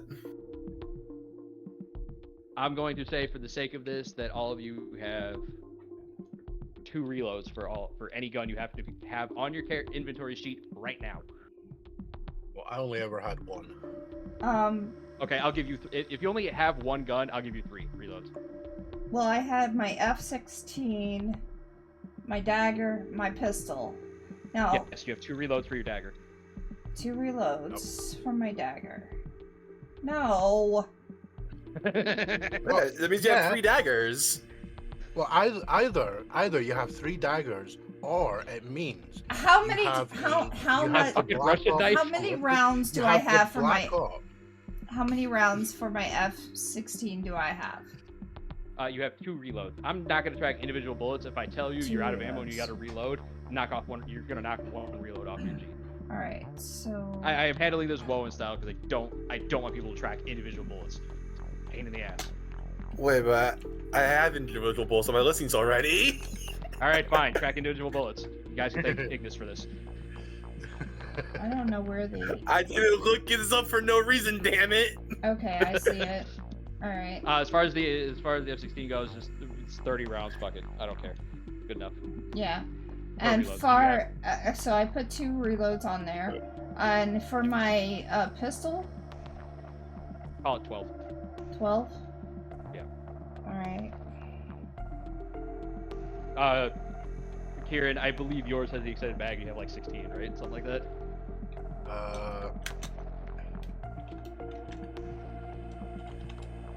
The answer is just yes. That's not with me. Yeah.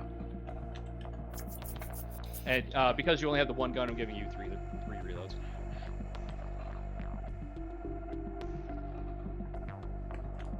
Yeah, see, I could be really, really cruel and point out that the Mark 23 SOCOM by H&K does actually come in a 24 round capacity. Oh, then take that. That's fine. That's like the biggest version they ever made. I gotta see the reference. Like, what size is that magazine? That is like, dude, that's like 10 inches long. Yeah, it's like double No, the size that's of too the much. Yeah. standard mag. Yeah. I mean, to be fair, 45 ACP. Oh yeah, dude. That thing is almost the size of your forearm. You really want that? To be fair, I was originally just sort of picturing it as the standard, which I believe is a 12 round. Okay, we're gonna call it 16 and move on. All right. That's the middle. Let's see how big that mag is. Oh no, that's a 404. Damn. So the biggest downside here is food. A little bit had been moved on to the prize fall from the Will to Power just for convenience sake, for anybody that happened to be on there for an extended time. Mm-hmm. You guys don't have a lot. I didn't think so. So over the next few hours, the entertainment section has basically been cleared out and turned into triage. Yeah. Because it is the biggest room that you guys have secured, or the biggest open area that you guys have secured. Basically, the entertainment section, everybody is here. This is where people are going to eat. This is where people are going to sleep. This is where the triage section is. If you got a piss, there's the rail. Makes sense. Mhm. Okay, while Nawali says that, that is a joke. There are actually working bathrooms here. So you guys are good on that one. But over the next few hours, while people are dealing with seeing to the injuries, the security chief, the captain, and the first mate are discussing. Well, basically the heads of all the sections are discussing what the hell to do, and the consensus is, well, there is only one thing to do. Let's get the ship underway. Yeah. Because unfortunately, even if you guys get the radio on board working, it just doesn't have the range to reach any relevant positioning. Yeah, at this point, Grover will be making like a checklist of everything that needs to be done before the ship can actually move of its own power. Well, luckily, you guys hadn't. You guys were pretty close to dealing with that. But the department heads also agree that it's probably best that if everybody takes a few hours to rest, sleep, get their shit together before people start working on this death trap of a ship. So does that mean my exhausted condition finally goes away then? After I go to sleep? No. Oh. Okay. You're going to be hanging on to that until we deal with your smoke inhalation problem. No. Oh, you want a cigarette? No, I don't Yes. smoke. Let's add more smoke. I don't smoke. In fact, Okay, wait. You know what, Dr. Bacon? Go ahead and throw a first aid check on yourself. Let's see if you can fix it. No. We cannot fix ourselves. Then yes, you're stuck with this condition until I tell you otherwise. Yeah, figured. Alright. Why does it say 60%, 80%, 20%? Oh, because the exhaustion condition has a minus Oh, one action yeah, penalty. okay, yeah. That's That Anima, speak. Yeah. Talking in the wrong game.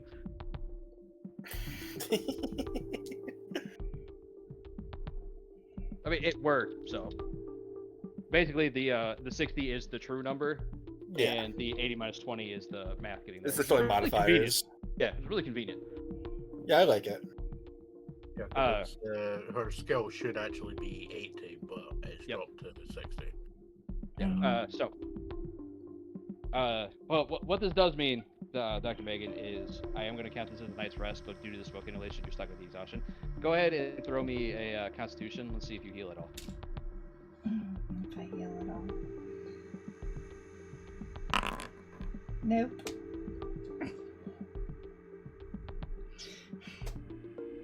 Yeah, that's rough, buddy. I'm just not having any luck with my rolls at all. No, you're not. I'm just having So, the worst time with my luck. So, in order to not have magic bored out of his mind for the next 3 to 4 sessions, I'm going to speed things up a little bit, if that's okay with everybody. Uh-huh. It's fine by me. Okay. So over like the next week or so, I'm going to handle some of the events that would have been played out in a little longer, in a much broader sense of like what is that word? Montage style. Okay, I do have a question then, since we're doing this. How long do you think it'll take before I have to go back to Godbound? Probably wrap this up next week. Okay. Maybe the week after, depending on your guys' choice. Okay. Thank you. At minimum, I'm shaving off 1, at most 2. Okay. So, next week after. So over this montage, it is a lot. Because it's me, it is just a very, very, very long montage with a absolute metal soundtrack going of different scenes of other people now starting to experience the crazy shit. Other people going missing, other people turning on each other, tearing each other apart, people falling through holes that they didn't see, jumping overboard into the water, and a bunch of this other shit. But let's see how many people you guys actually managed to save. Stop this from happening. To be fair, I picture this entire thing going on with Push It to the Limit from the Scarface soundtrack. That's fair. You picture whatever song you want over it. So. It's either that or Montage from Team America. No, it's definitely not that. So, the first thing is let's see how bad this is. No, let's deal with how many people you managed to save. So, basically, I want you guys to justify to me the skill you want to roll to save somebody.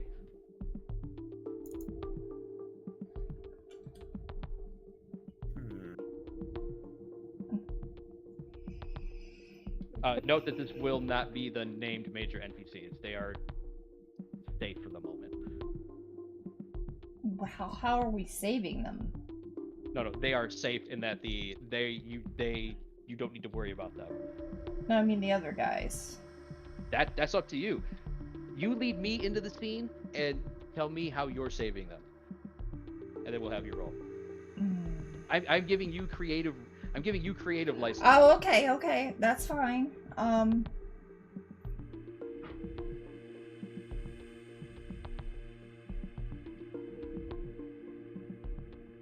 think the only way we can use this is through roll. Yeah, I don't know. I don't know how I would save it. I mean, because I'm constantly saving anyway. Maybe we have, we feel like there is a lot of people missing and we have to do a search roll to try to get some back. Sure. You want to throw alertness? Go for it. I was thinking search roll, but... Oh, yep, that's fine. I forgot that's a skill too. Go for it. Alright. Success. Alright. So I am looking for some of the people that are missing.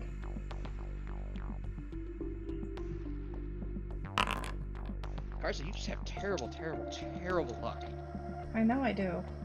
There was a 50% chance that nobody would die. Damn. Well, hang on. I was actually successful, so... Yes. Here's the thing. Without that success, it would be 4 people dead. Okay. If it had become apparent, we have hit the point where shit is going downhill real fast. Yeah, no, I know. That's why I said, how long do I have until I have to get the Godbound back up? Yeah.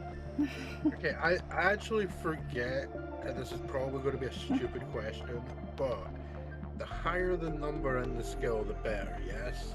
Yes. Because you are looking for that number or lower on a D100. Yeah. Alright, okay, yeah. So, to that effect, I would like to basically, let's not persuade.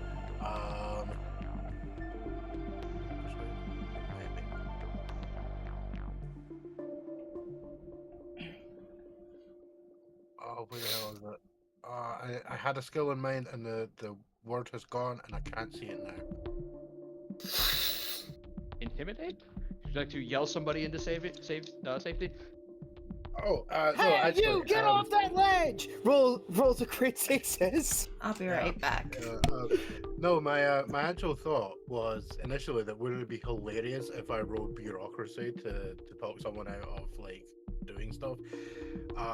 However, it occurs to me that because shit is getting worse and worse, I would be attempting to somewhat like, do the alertness thing of paying attention to people.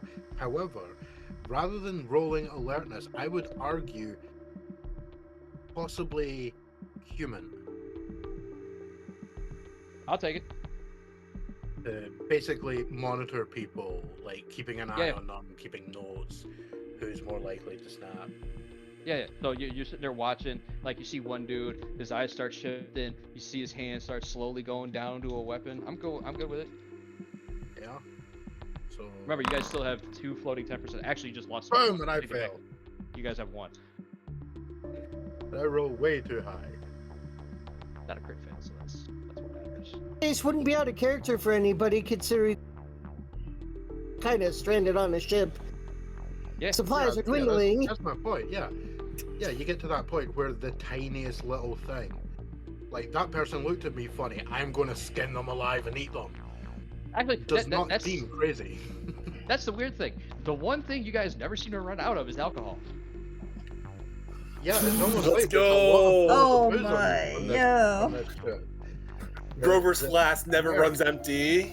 Oh no, it's less about that, and more of the. Keiran, there's a couple times where you swear you've picked up the same bottle 4 times. I wouldn't be surprised. From the same spot with the same amount of liquid in it. I mean, again, I wouldn't be surprised. I got a 50 in a cult. This guy. You would actually be looking for the unnatural skill with that one. Yeah. All right, I was Grover. about to say there is not an unnatural skill, and then I saw it grayed out. Because the only way to get the unnatural skill is to be directly involved with the unnatural. Actually, all right, Grover, when you're done, I'm gonna do a potentially funny thing because it ain't gonna matter. That's why it's funny. All right, fair enough. But as far as like Grover's attempt at saving people, due to a shortage of people on the ship, Grover's been tasked to join the security team on patrols of the ship to search for missing persons and venture to new areas in the ship to ensure no more hostiles are on board with us. Because while he is not on the security team, he is someone with military experience. And while accompanying one such patrol, a fight broke out between two of the security teams, which resulted in both falling overboard and threatening to drown due to going into shock from the plunge into freezing water. Grover, however, dove overboard to attempt to pull them both back on board. I would like to roll swim. Cool, I'm good. Let's go! I've got a 20 in that. I would never roll that skill. It'll go bad. Apparently it went bad for me too. They drown. Okay. Do you save? Well, Alright, it you saved depends. one. Does he pass One. a save point? No, he saves one of them. Oh. Damn. Dude, you should have rested at that bonfire.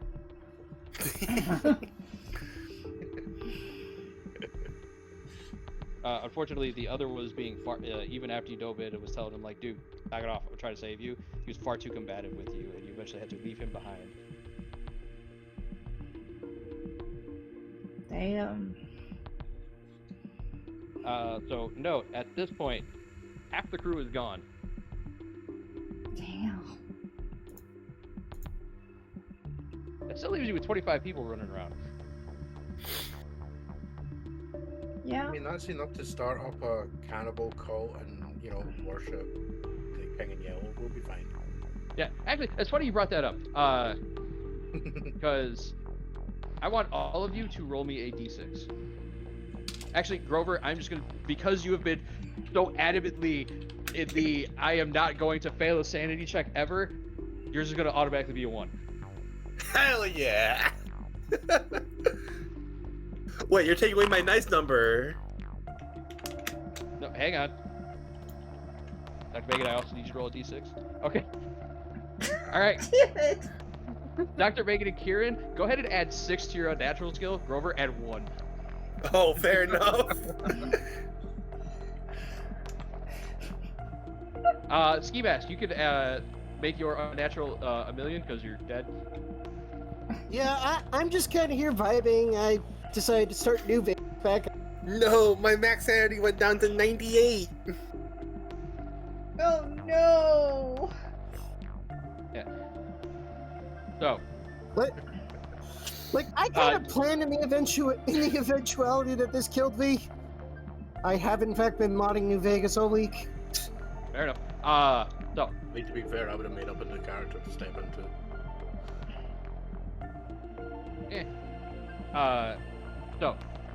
In the this montage happens. These 5 unfortunate people have died. There's actually a few other people missing at the moment, but I'm not going to track them right now because you guys are doing. A lot of you have been doing a lot of active missing. So some of the people that were missing were no longer missing because do temporary insanity and other stuff, and then some other people went and moving on. I'll deal with that in a second. But there is a point where the 3 of you happen to be alone in a off room somewhere on the entertainment deck. Whether you guys are going through doing a search party or just doing a random patrol looking for whatever supplies you happen to find or materials to help with patching or making things easier in your life, it's something along those lines. So you guys are actually in a rather spacious room. It looks like a lounge room. Probably in here looking to see if you guys could like take any material off of any of the furniture to act as like impromptu bandages or whatnot. Yeah. Yeah, I do that. But so what? Before I go into this, just what would the 3 of you be talking about?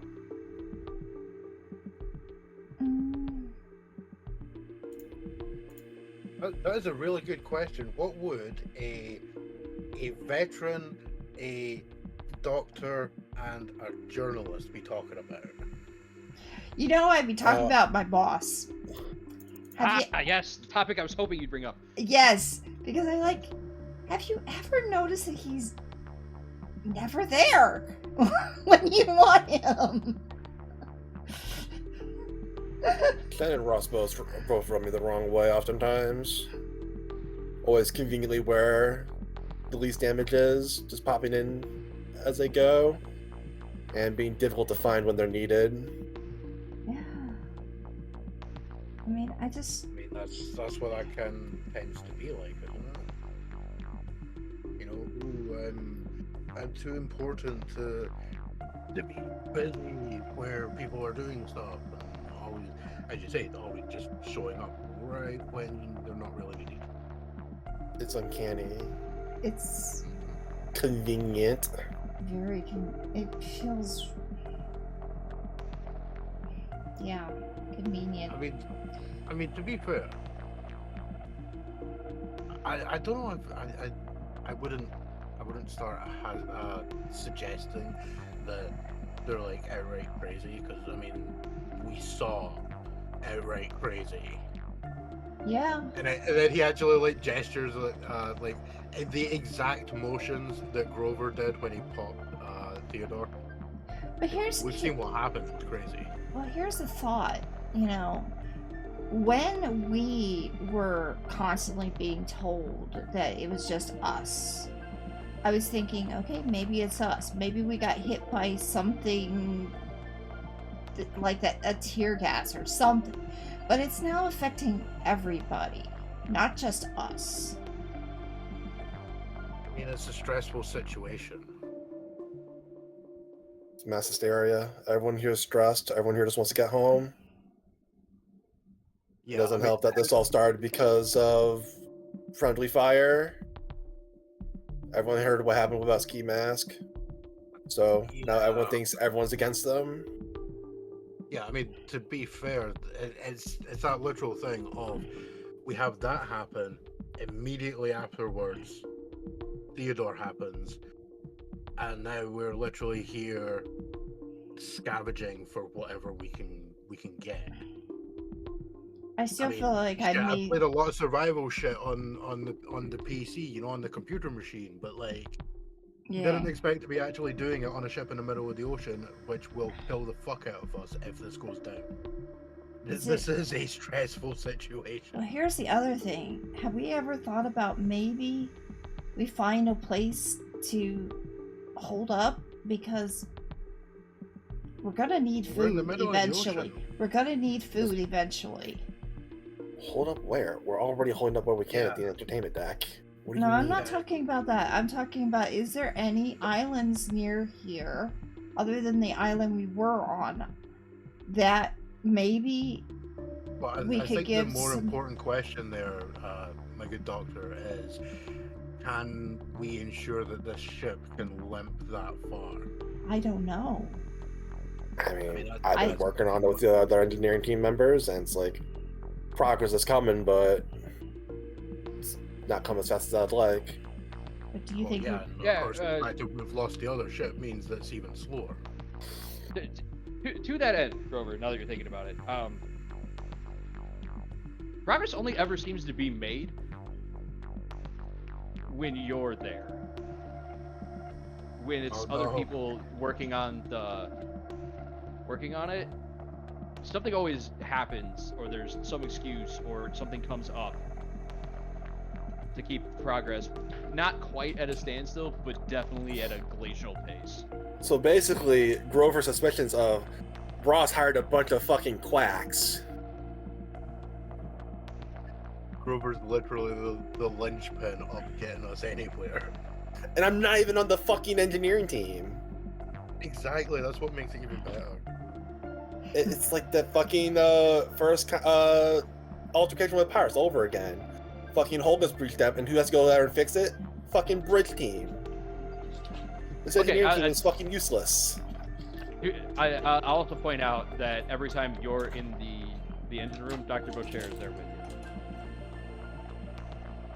Yeah, They, it's they like basically put their two only strongest mechanics on. Yeah. Yeah, the only competent engineers, when they're the ones doing stuff, shit gets done. Everyone else on the engineering team is a fuck up. And that's why they're all nameless NPCs. None of them are main character material. What's been going on with the medical area? It's been dealing with a lot of like minor cuts, bruises every now and again, like sprain, rolled shoulder, something. Fatigue is a big one. Mm-hmm. A few people have been complaining about chronic headaches, but that can also be explained away by stress. Mm-hmm. Nothing major has happened. Like nobody's gotten poisoned, nobody's gotten sick. I mean, a couple people are running a fever, but it seems to be the flu. It's mostly the people that have to work down in the lower decks because they're colder.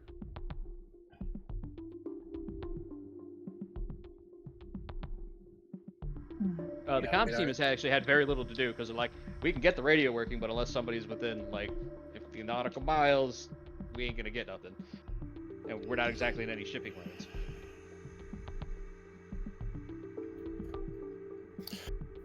In terms of where we are on this cold and desolate rock we call Earth, what would be the closest landmass to us, other than Hogspike?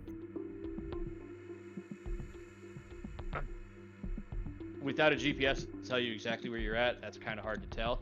You would wager it would be Greenland or Canada. Where were we supposed to take that ship? Back to New York. Back to New York. You can't tell you're currently going in the wrong direction for that. Well, once we get the ship running, getting to any landmass is fine. We can just go on the shoreline from along Canada once we get to that point. Well, you figure once you get it to the point where you can control it, if you just head dead east or west, you'll hit one of them. Just the problem is, if you go dead west, if you decide to go dead east and hit Greenland, you might not find anybody. And I'm the only one that can talk to anyone. Well, no, it's not that. It's just like the entire population of Greenland only exists on the south part of Greenland. You guys are currently past that, or you were last you knew.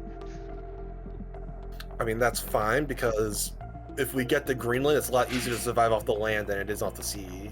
Mm-hmm. Your survival skills tells you that's not true. That's not correct when it comes to Greenland. You're probably better off heading to Canada. There's a reason that the people only live on the southern part of Greenland, man. Fair enough. Yeah, I mean, keep in mind, Greenland is that one that's up. Yeah, everything gets a lot easier once we start getting the ship running. Should also raise morale for the crew as well when it happens.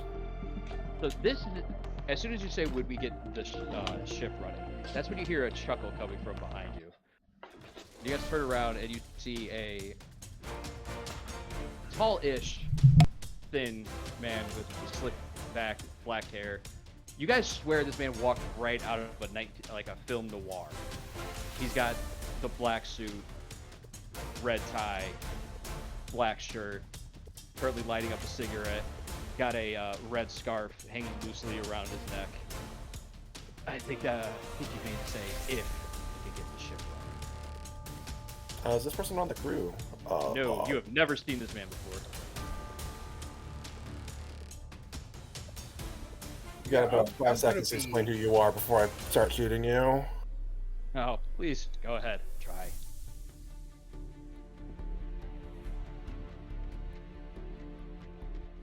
And he waits. Out of interest. I do pull my pistol and I wait. Hold on.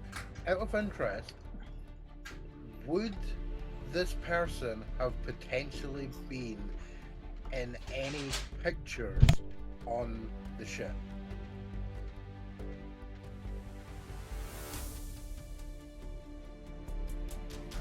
You know what? Drop me an intelligence check here. You need my biggest skill. Sure. Well, it's an attribute, not a skill. Look, I don't care. I am highly skilled at being intelligent. Or statistic in this game. So, here's the odd thing. You pretty much accurately remember the different, crew photos that you've seen of, the individual crew members of, the command crew, for lack of a better term. Yeah. Or the officers. because you had their IDs. You've seen them. He's not one of them. But now that you're thinking about it, you vaguely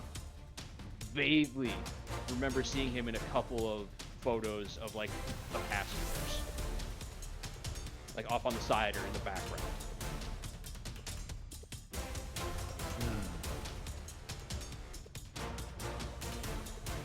But yeah, he waits. He waits for you to make good on your threat. I'm going to be doing like the hand on the holster kind of thing, ready to pull the gun, and then kind of glance and just, like, I'm thinking of like the idea sort of comes and be like, wait a minute.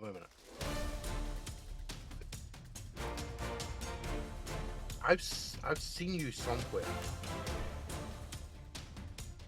You were on this ship before. I'm on this ship now. Yeah, but you were on the ship before. I could swear that I've seen you in photos prior. Like, insert the appropriate amount of years ago. What, you saying he's a ghost? No. Worse. Say that's an answer. Well, worse for some people, better for others. I'm going to casually lean back towards the other two and be like, if he brings out a contract and actually sign him blood, don't. No. Remember, most major governing bodies will in fact accept contracts signed in ink. That's it. I don't think I'm ready to quite reveal who or what I am quite yet. I don't think you've earned that yet. And your friend's attempt at removing a few of you from here, well, unfortunate for me, he didn't remove enough. And you guys have been, so delicious. The ones that I've managed to get. Especially the one down in the engine room. I don't think I've tasted that much ecstasy and fury in a long time.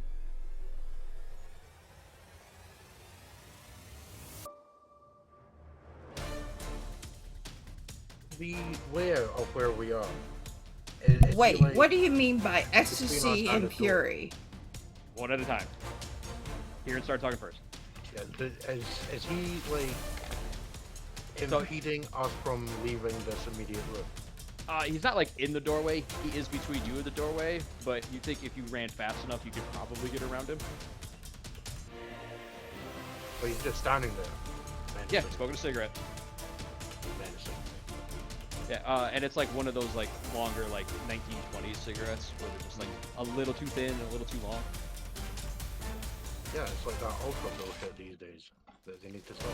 Or not the ultra, the fucking swan. Yeah, okay, so and then Karsa, you were saying, or Payne, you were saying.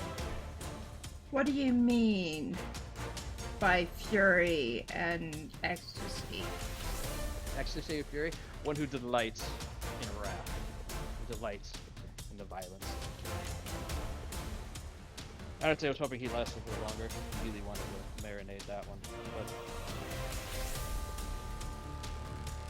what is life? Or death in this case. You're talking about Max. Is that his name? Sorry, you didn't learn any of your names. I tried to No get plan on close to him and actually try to touch him. Your hand goes through it. Not yet, my dear. On that, I'm straight up. Well, she does that. I'm taking several steps to the side and like making a somewhat cautious like move around. That's what I Mainly because I'm picking up on that statement of someone in the engine room, and we don't want the fucking engine room getting exploded. Mhm. That's the thing. There's Payne, your hand goes through him, and he's like, "Not yet, my dear. We'll get to that." And then he will just, like, as he's doing that, just watch Kieran shuffle along the side of the door, along the side of the room until you get like around halfway. Then he'll take a drag of the cigarette, take his hand out, and just give you a after you gesture toward the door. You know what? Just for a laugh, because I'm pretty sure this is like having issues processing this, but not having like a full-on break. There's going to continue being the hand on the bolster, as he will continue with the cautious move towards the door, and then casually just bring up the camera and start taking pictures.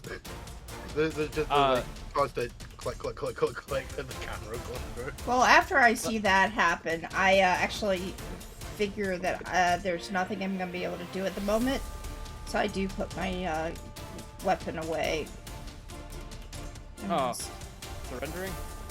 no, I'm not surrendering, but obviously that would be a bad idea, because if I miss you, then maybe I'll hit somebody who comes across this way, and I would be very upset about that. So actually, no, I would rather hit you with an unarmed combat attack. You try to punch him, I'm not gonna have you roll. It just goes through him. You'd be like, oh, but please, fire the gun. No. Yes. Let it ricochet and hit you. That would be... You're telling me exactly nice, what I bittersweet. thought you would do. bittersweet. I had a feeling that's what you would do. I wouldn't do it. No guarantee it would work. Or it would happen. How do we get rid of you?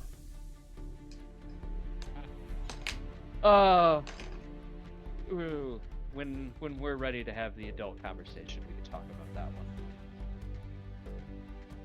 Oh, we're having this conversation right now. How do I get rid of you? No, Like, get out of my face. You're still at the kids' table. The door's right there. You can leave whenever you want. Mm-mm. Dick. I don't trust you. Get out. I wouldn't expect you to. You would be absolutely insane to.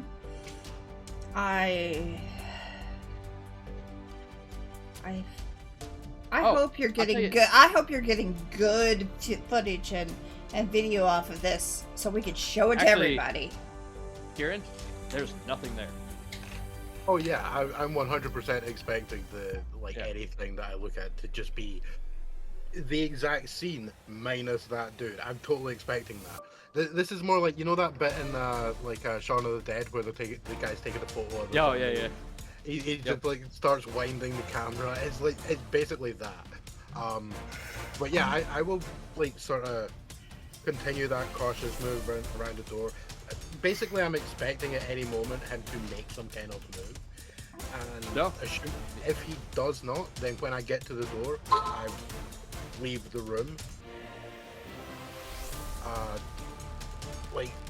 Not immediately afterwards. I'd probably wait, sort of basically break line of sight for maybe 5 to 10 seconds just to listen, that I don't immediately start hearing, chainsaws and screaming. And without that, I would start making my way to the nearest place that people are. Hang on before we get to that. As you're still moving around the edge of the room, he's going to look over at Grover. Well, what about you? You've been quiet. The initial, our initial contact. Grover will take his hand off his gun, off his holstered sidearm, and just leave the room. Strong silence, It's been a minute since I've had one of those. Meh.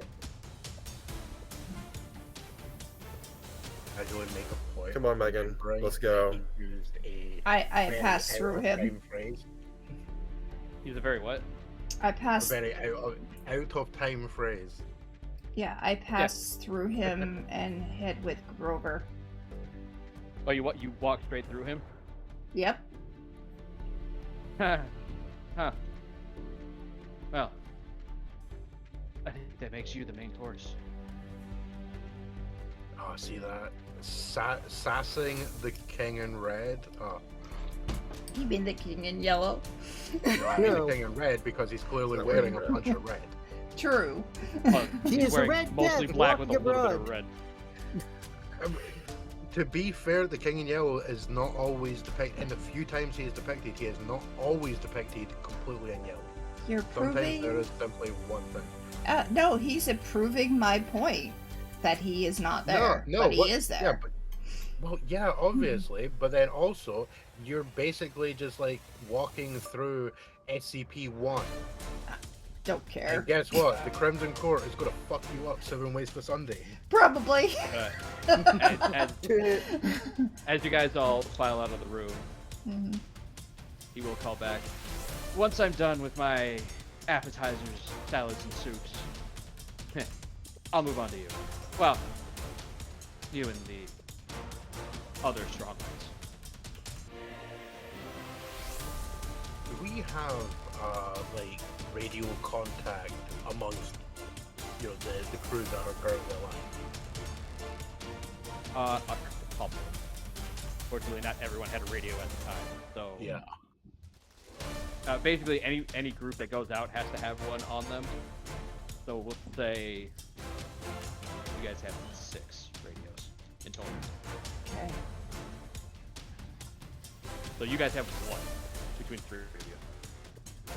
Well, that would probably be with Keiran, or would it be with Grover? Honestly, I half expect it would probably be Grover that would have it. Makes sense to me. Okay. Yeah. Between our 2 characters, he's the military one. It makes more sense for him to have it. Yeah. If any of you look back after he says that last phrase, he just calmly walks out of the room, up to the nearest porthole window, or and just smokes out a cigarette, just stares out the window. If you look forward and look back, nothing's there. Do you have any paper? What? Do you have any paper? Yes, if you want it, you have it. I don't do paper out here. Paper and pen. Yeah, for what purpose? I'm going to draw him as much as I remember him before we go. Okay. Alright. I'm not even gonna have you roll this. You find something to start sketching this guy. You draw him out as Okay. best as you can. And being a surgeon, you have a pretty steady hand, so it looks a little mechanical and clinical. Well, but it that gets that the was job expected, but at least Right, well, hold on. The thing is, as soon as you're done, the drawing basically undoes itself. what the fuck? In the reverse order that you drew it. Like every line in exact reverse order. Yeah, when I see this and her reacting like that, it's like, oh, so that's the thing that makes you think, what the fuck, rather than when you touch someone and your hand literally goes through them. Right. I have seen I'm like heading- ghosts for the last few weeks, months even, and you're telling me that I don't feel it anymore. I don't feel scared by them anymore. But this is crazy. You know the funny thing is, I'm picturing this entirely happening as the volume of you is getting lower and lower because I'm walking up towards the nearest place of people so I can report to other folk that the fucking Crimson King is wandering around and talking about eating people, and that is with a giant set of quotation marks. And also, You know what I'm getting reminded of? What? The Shining. okay, fair The enough. Shining. The I've Overlook Hotel. never actually watched it, never read the book. Me neither. Anyway, no, I would be saying that out loud. I'd be like, I have been dealing with ghosts for like what, I mean, fair enough. weeks? I mean, if you want to chase me down as you're telling me that, and I'm heading for wherever the near group of people is. No, I'm not chasing you down. But I am saying that to go Grover. Well, What? okay. Never mind. Continue on. As you're What's wrong, Dr. Payne? well, as he's leaving, that's what I'm saying out loud. So you're hearing this. But she's been saying, I've been seeing ghosts for weeks, and this is just proving that they're here. But this, Obviously. and she looks at her paper. This scares me because he's undoing it.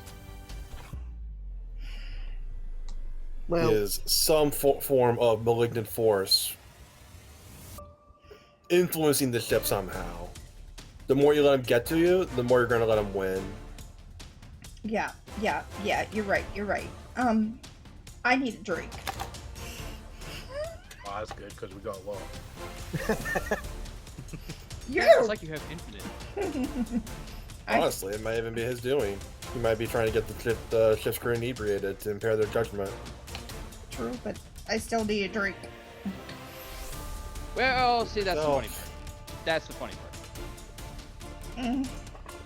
When you guys get into, when you guys get back to the entertainment section, casino area, the makeshift home base, as it were, there seems to be a three-way standoff happening. On one point, you see about a third of the crew standing behind Ross Hendricks and Dr. Chen. On another point, you see Security Chief Nawali. No, I'm sorry, not Dr. Chen. Yeah, I'm sorry. Yeah, I was right. Security Chief Nawali and Casey Rowe with another third of the crew behind them. And Dr. Boucher, Captain Bell, and First Mate Fuentes standing with the remaining crew on another point. Currently, We do that exact meme of walking in and the room is on fire and someone's swinging a burning shirt. kind of, as the Security Chief Nawali and Casey Rowe are currently in a mad stare down with Ross Hendricks and Dr. Chen, the Security Chief. I think this entire fucking thing is your fault. I was okay with you not telling me everything. I'm used to that. But when you hired me on, you said that this would be easy. This was just to find a ship and tow it back. Now I have people throwing themselves overboard. I have people blowing up ships. I have people gutting each other. For what? No, really, for what? What are you actually trying to find here? Because you're never where we need you. You're always off somewhere in some room. And when somebody does find you, you're hip deep in a box, or a trunk, a barrel. So what the fuck are you looking for? And Casey Rowe off the other side, yeah, this is all your fault. The stars fucking told me, and then kind of like one of the security guys that's behind the wall, he just claps their hand over Casey's mouth and just pulls it back. That's kind of funny because I was going to say there, I would probably like sidle over and be like, "Damn boy, calm yourself. You're probably about to get shot." Well, the thing But is, if someone else does that, that's fair. well, based off the tensions in here, if you walk up to one side, you're going to be seen as being on that side. Yeah, I'm going to make the tactical decision of not. Let me playing finish this. aside currently. Yeah. Yeah, let me get through this. Then if you guys. Yeah, we're all just kind of seeing the doorway. Yeah. Yeah, we're currently Doc- having a pile up. Dr. Chen starts to speak. Security Chief, I believe you are being what is it called insubordinate, and your tone shows a lack of respect. Also, a little bit of timidity. And Ross Hendricks holds his hand up in front of Dr. Chen. That's all right, Dr. Chen. I got this one. I understand. I understand. Everybody here is scared, frustrated, on edge, nervous, whatever.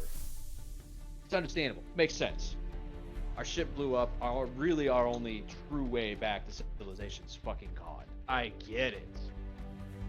This fucking sucks. And what am I doing? Hip deep, as you say, looking for things.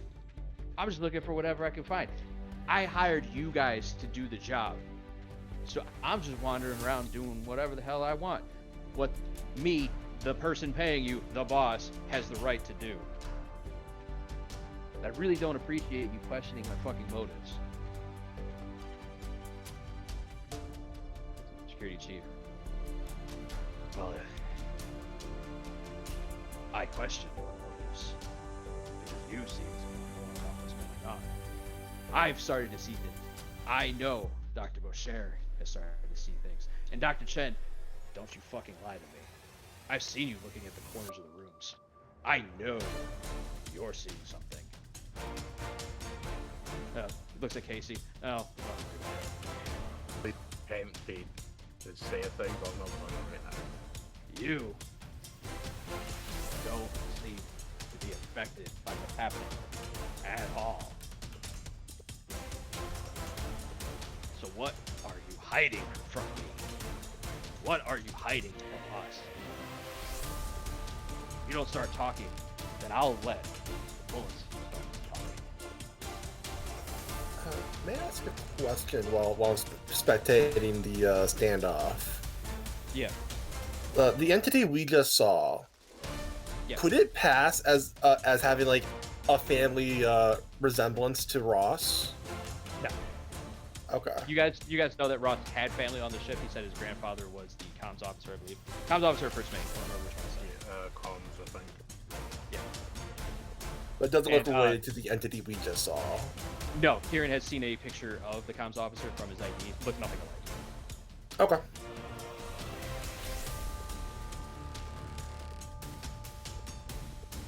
Here you see, Mr. Nawali.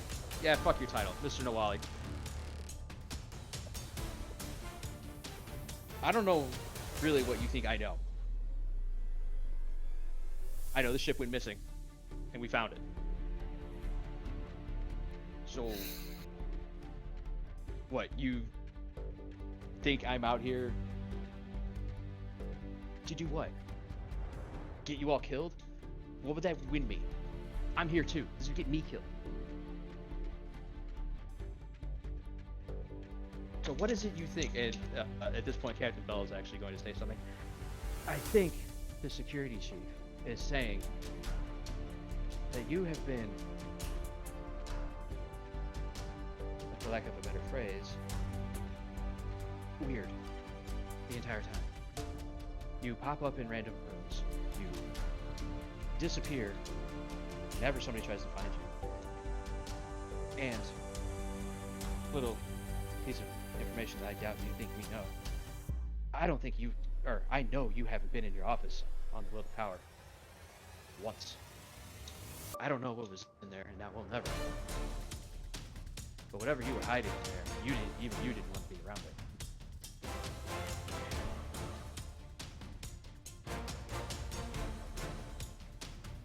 But on the other side of this, Chief, we don't have time or the resources, or really, we're not in a position to start tearing each other apart. What? You going to kill Ross, Dr. Chen, those that stand with him? For what? Because you're angry at him? You're suspicious? What's that going to achieve? Well, that'd be 1, 2, 3, 4, 9 less mouths we have to feed. The first dart. And 9 less people getting in the way of everything we need to do. Also 9 less people to help do what we need to do. Well, we'll call it 8, because one of them doesn't help to begin with. Point stands. What are we going to do? Sit here and fight each other? Or are we going to work together to figure out what the hell is going on?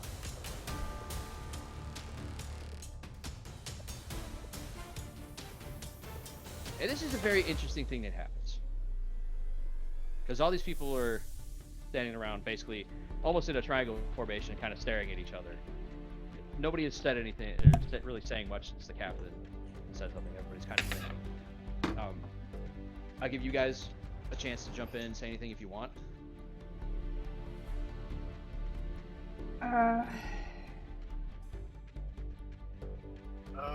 Moments passed on the thing that I would potentially say. I'm just watching to see what happens.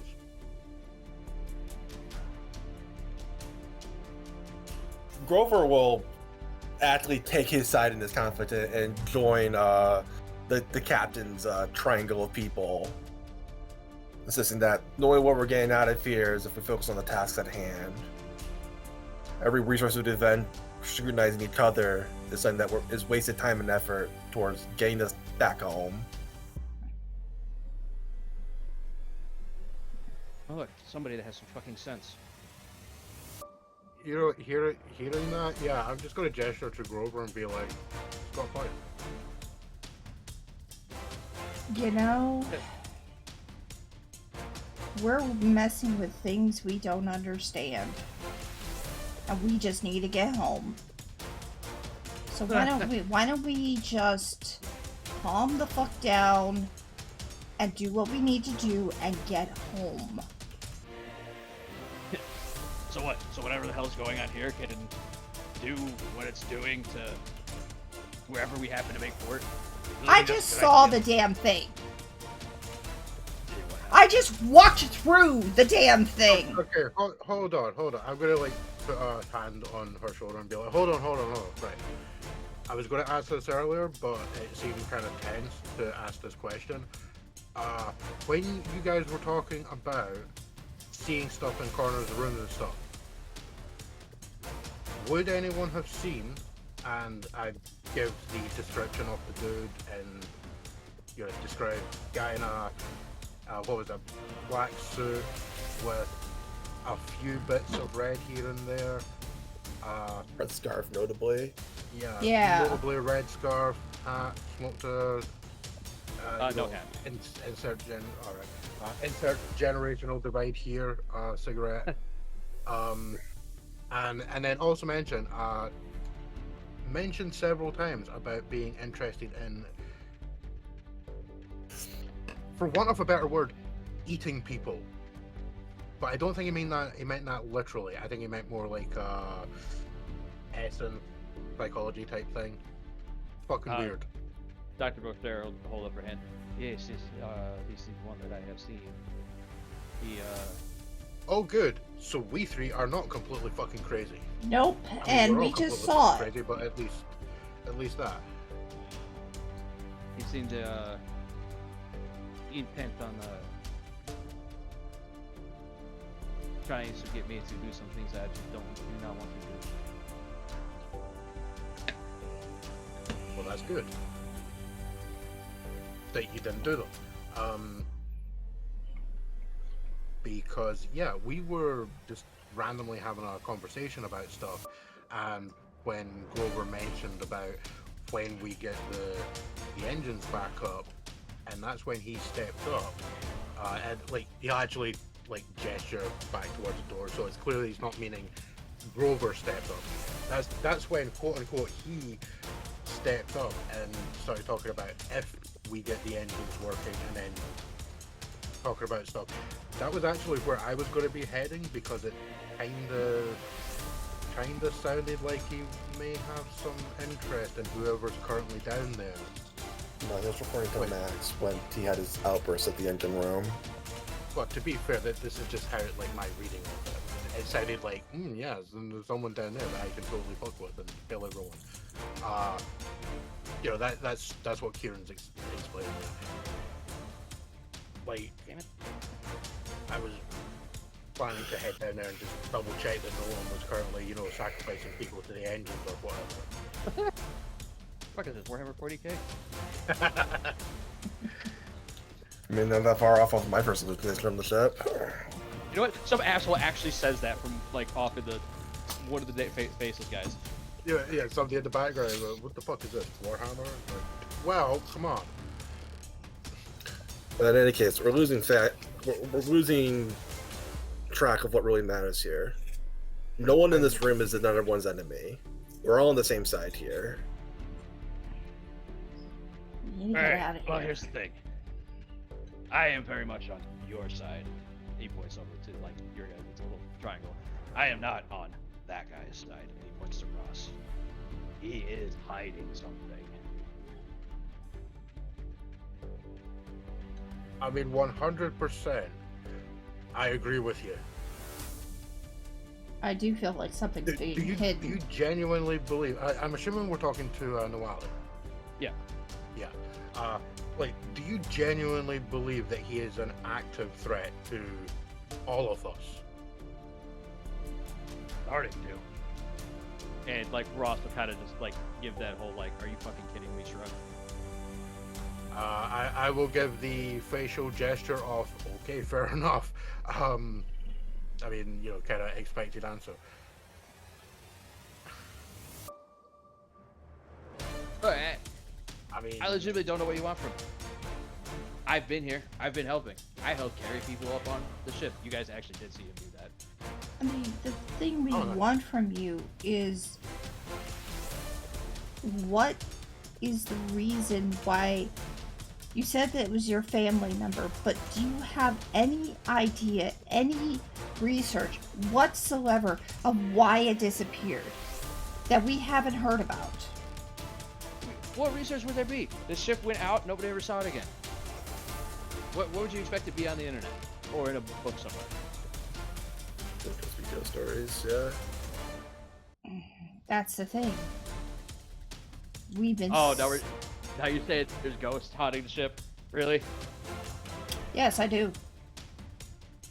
Okay, I'm not listening to you anymore. Fine. Don't listen to me. To give Ross some leeway, though, like, even if there was something supernatural going on, the outside world wouldn't know anything about it. No, but I don't. look, to be fair, if let's just say for the sake of argument, and I kind of like look around the group in general, like let's just say for the sake of argument, there is some kind of shared supernatural eldritch horror going on here. I immediately look over to the guy that made the Warhammer comment and be like, "You don't even." Fields. Yeah, and then I look back. Can any of us punch a ghost in the face? I tried. It didn't work. Yeah, exactly. I flick a thumb to Dr. Megan. Exactly. You tried and it didn't work. Ergo, we cannot do anything about that. Other than attempt to de-stress as much as we can and try and solve this problem. This problem, in fact, being the fact that the fucking engines don't work and we are sitting here drifting to wherever. I agree. On a bed of ice. We need to do something about the engines. We need to get the fuck out of here. You make it sound as if we're not And doing go anything about the home. engines. I'm not Well, saying Sharon and I have that. been No, working on that I'm shit not. day and night. I am not saying that at all. I am saying. I would actually agree with her and be like, yeah, we are not saying that at all. I'm saying rather than saying the fighting people- here right now, we should be working our best to get everything going as fast as we can. Yeah, that little thing off. You guys should be getting all the support necessary since, you know, to be fair, it kind of seems like when you guys are involved in that stuff, that progress is made.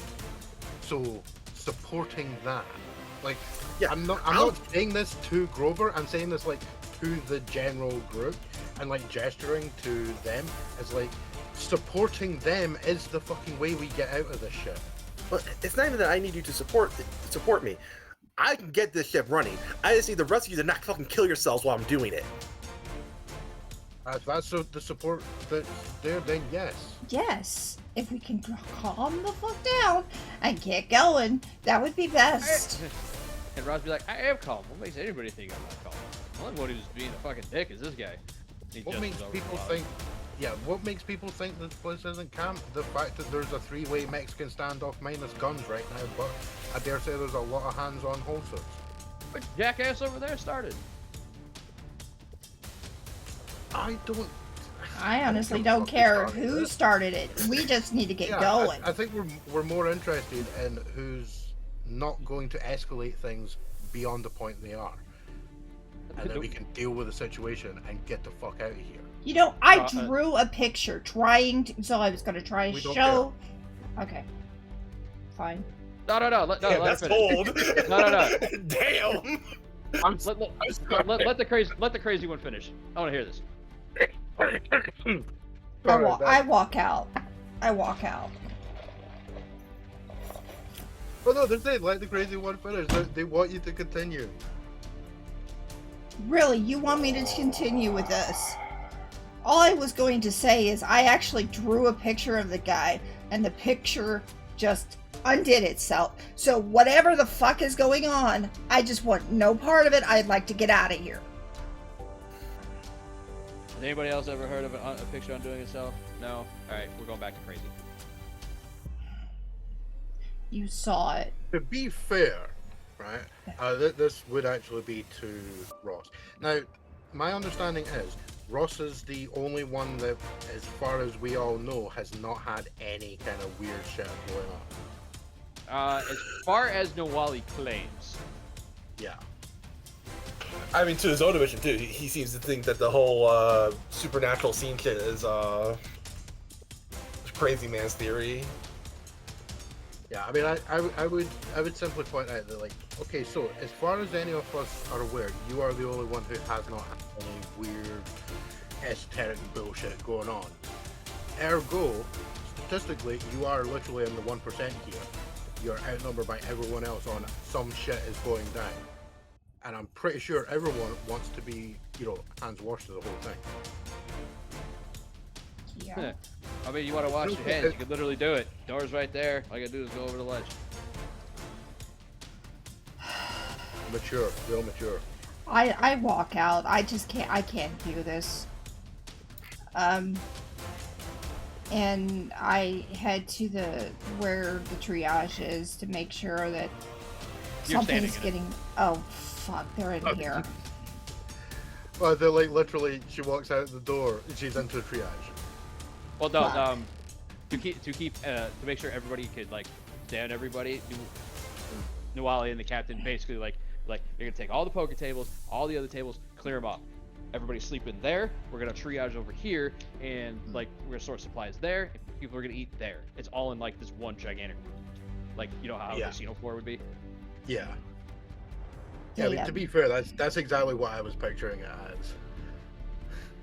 And like when you walk out, it's like a couple other people are like starting to know. Like, you know what? Fine, fuck this. I'm not dealing with this. Looks at Pace and the others like, you said you think you can boost the radio signal? Let's go deal with that shit. If you think you can get these fucking bullshit engines to work, go for it. I ain't dealing with it. And they head to the bridge. Actually, no. Before that, I want Keiran to roll me a persuade with a +20. The +20 is coming from both Grover and Megan. Basically, you guys back each other. Mm-hmm. Okay, how would I just roll your persuade. I'll deal with the bonus. All right.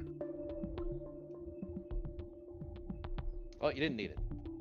Yeah, because I got a 50. Nice. So basically, a couple of like, when Nawali walks off to go to the bridge, the Warhammer guy is gonna be like, he's like starts to follow them and like takes a couple steps back, joins you guys. Ross is like, look, you guys back me, you guys back Dr. Chen. He's the smartest guy here. I had money. I know what's going on. Well, according to him, I know everything that's going on. Look, you guys come with me. I'll make sure you guys get back safe. He and Dr. Chen walk off in another direction. They leave the fucking room too, and like another guy from their team is like starts walking them, looks back, sees the Warhammer guy, sees you guys, and is like, you know what? I'm gonna go. You know what? The captain is supposed to be in charge. I'm gonna go with them. Okay. So basically, between you three, so you get there's you three, the captain, the first mate, Dr. Rocher, and 8 other people. Oh, sweet. We have enough that we can totally overthrow Ross and make him walk the plank. Oh, if we go back to Hushwood, we can throw him on the island and then he can Lord of the Flies it. And then the rest of us will like doggy paddle back to New York and not get paid, but we'll be alive and crazy. But I'm already crazy, it seems.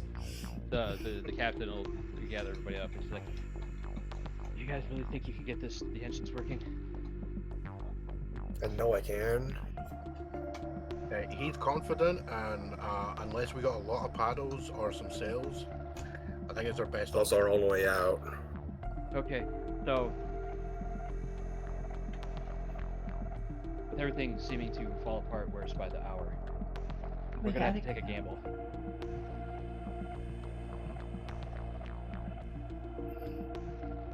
means we might, at least with our group, have to camp down in the engine room. Work on it as much as we can. Take what breaks we can, but just hold up there. Take what defensive measures we can, and just get the engines started.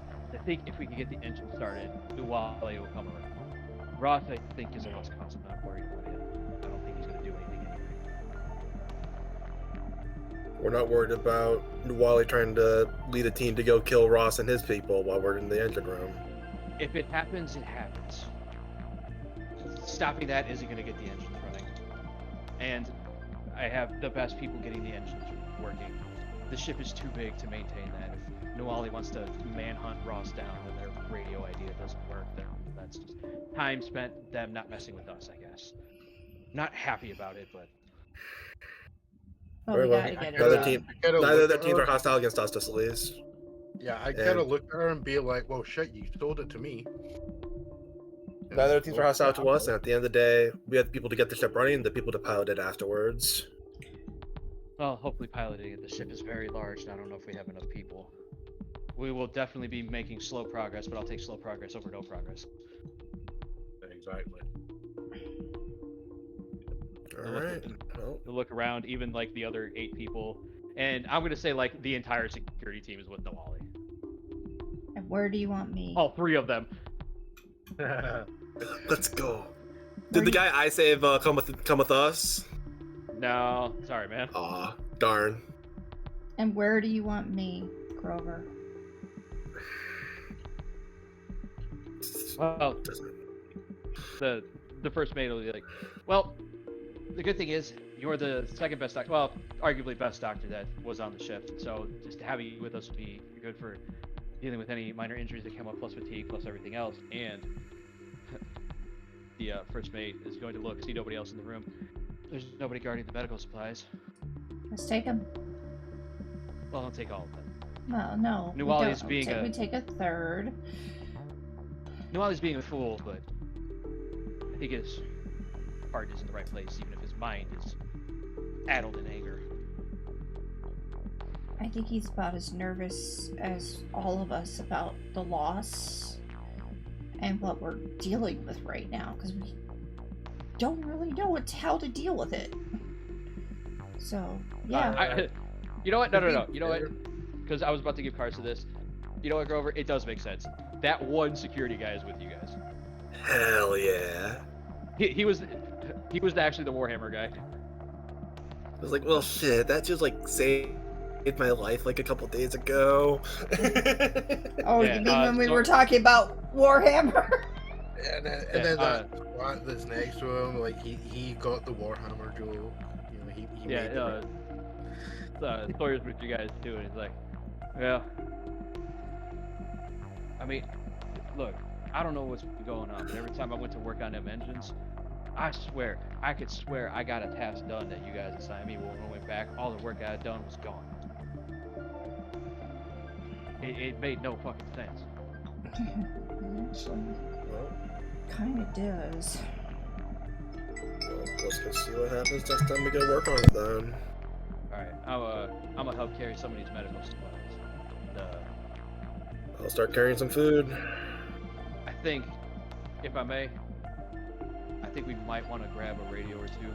If not to use them, just to see what these guys are up to if they start talking. Makes sense to me. Alright. There's one like little bookish woman there. She got like the large Coke bottle glass. She's like, I'll take over that. I'm not good at, I won't be good at like lifting anything or dealing with the heavy machinery, but I can monitor both of the radios. I'm good at that.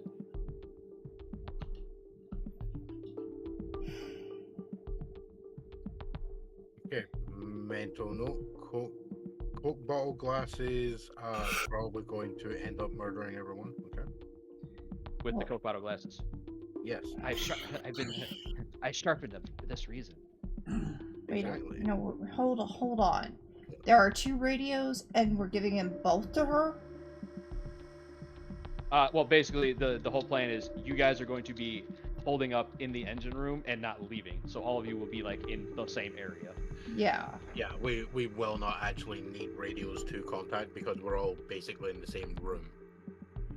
Let's do this. The room is quite big, but like Yeah. the whole point of like taking the radios and why she was having both is because in order to make like check in on the other people to see if they're using them, she'll have to constantly change the channels to see if there's any chatter going. Oh, okay.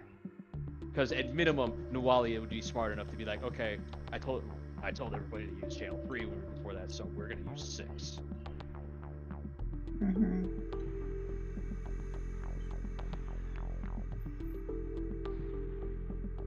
Okay. So a little bit of a fast forward, and then I'll call this episode Karsa. Okay. So I'm not gonna have you guys roll this because again, I'm cutting out some stuff to speed this up. Mm-hmm. You guys do actually get the engines running.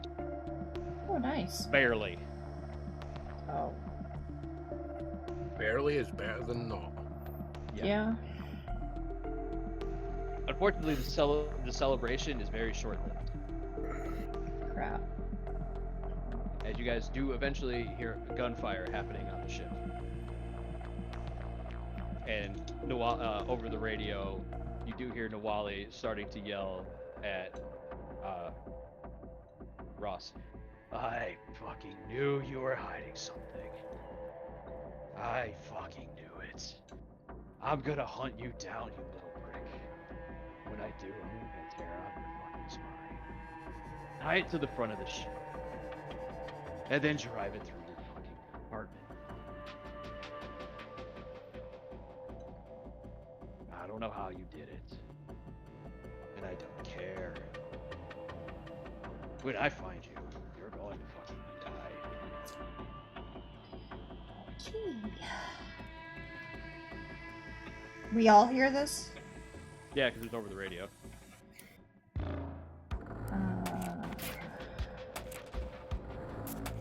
Now what? Well, he's gone off the fucking deep end. But why? What did he find? I'm I not don't super know. enthused to ask him. Yeah, I don't know. Jump on the radio and ask him if he found the Dead Sea Scrolls or some shit.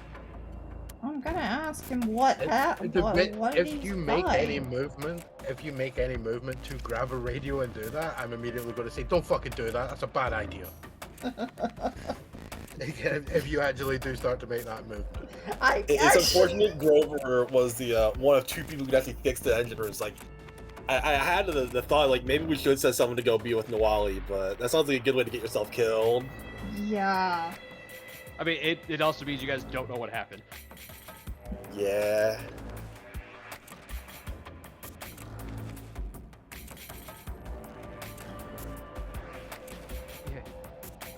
We'll basically pick up with you guys moving to the bridge because you guys can't control the engines from here. You guys are in the unfortunate thing of you guys fix the engines, so now you have to run up to the bridge in order to pilot the ship. If anything goes wrong with the engines, you guys have to run back to the engine room. Damn. I mean, we have how many people? 8 people? 9 people? 14. 14? Because Even we better. could run it with two teams of 7. Yeah. Yeah. No, I mean, Ideal, obviously. I don't want to toot my own horn. However, I do have a 10 in navigate. I also have Yeah? 20 in drive. Well, Oh, you need yeah? pilot. Well, let's just go and pilot. Would you believe me if I said I don't have it? Yes. Believe you. Let's see here. I Well, have that's a because 10. I have a 10 in stealth. I have a 10 in navigate, and I have a 20 in drive. You have the baseline rating. Yeah. It's alright. As long as you keep me alive, I got navigate and pilot. Nice. Yeah. To, like, not to awful levels. Yeah, because pilot's a special To be skill. You have fair. to take that one on your own. Yeah. To be fair, I was going to pitch the idea of what if we were to do the 2 teams thing, but Grover stays with the engine because he's the player that's good for fixing shit right now. He's also But the only then- one that you guys said. yeah. Oh wait, no, because you guys said the captain in the first mate. They can actually pilot seriously. I suppose, yeah. Yeah, but they're the ones who are going after Ross right now. No, that's No, they're just not. Nuwali. Oh. Nobody on your team is going after him. Okay. Well, the main so issue is that Nawali was set up in the bridge. So Yeah. like, we are also Well- going to the bridge. Well, while that's true, you do know that he's gone out over that hunting. radio. He is now stalking the ship looking for Ross. Fair enough. He has gone full Mr. X, and Ross is Leon. Oh damn. I want to know what Okay, he's so- been hiding. Well, here's the thing. That's exactly what he's just found out. As it turns out, he had to, roll his he had to roll his unarmed combat to get into those tight budgie smugglers with the umbrella logo. With the boots, so he could make the stomping sounds.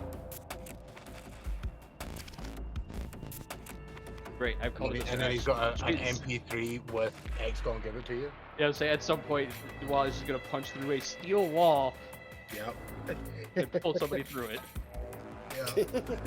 After crushing their head I just in a want, very gory manner.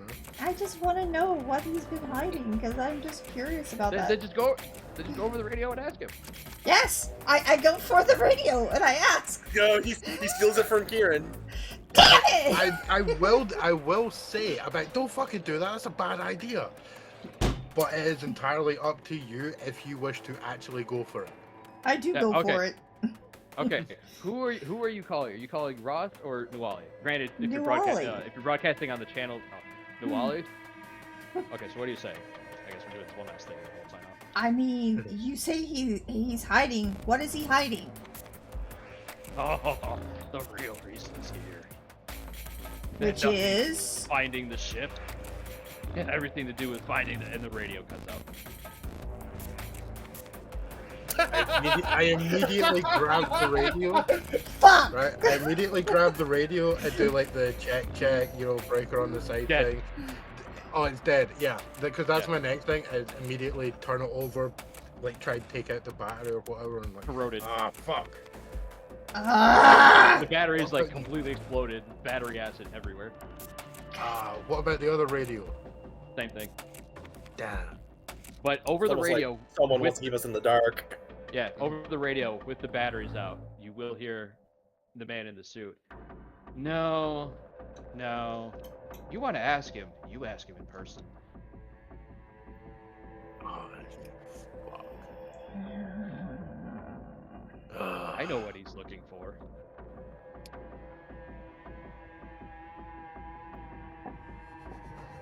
And it ain't me.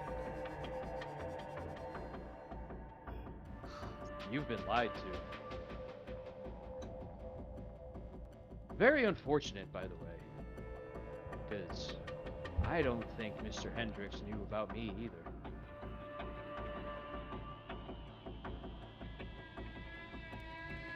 Does everybody hear this? Yeah.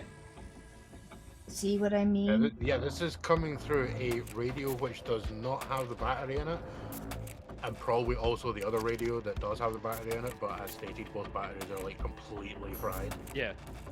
I mean, like, as soon as that one cut out and you check the batteries in that one, the bookish will be like turned it over, check the other one, those batteries are fried too. Or gone, or blown up too.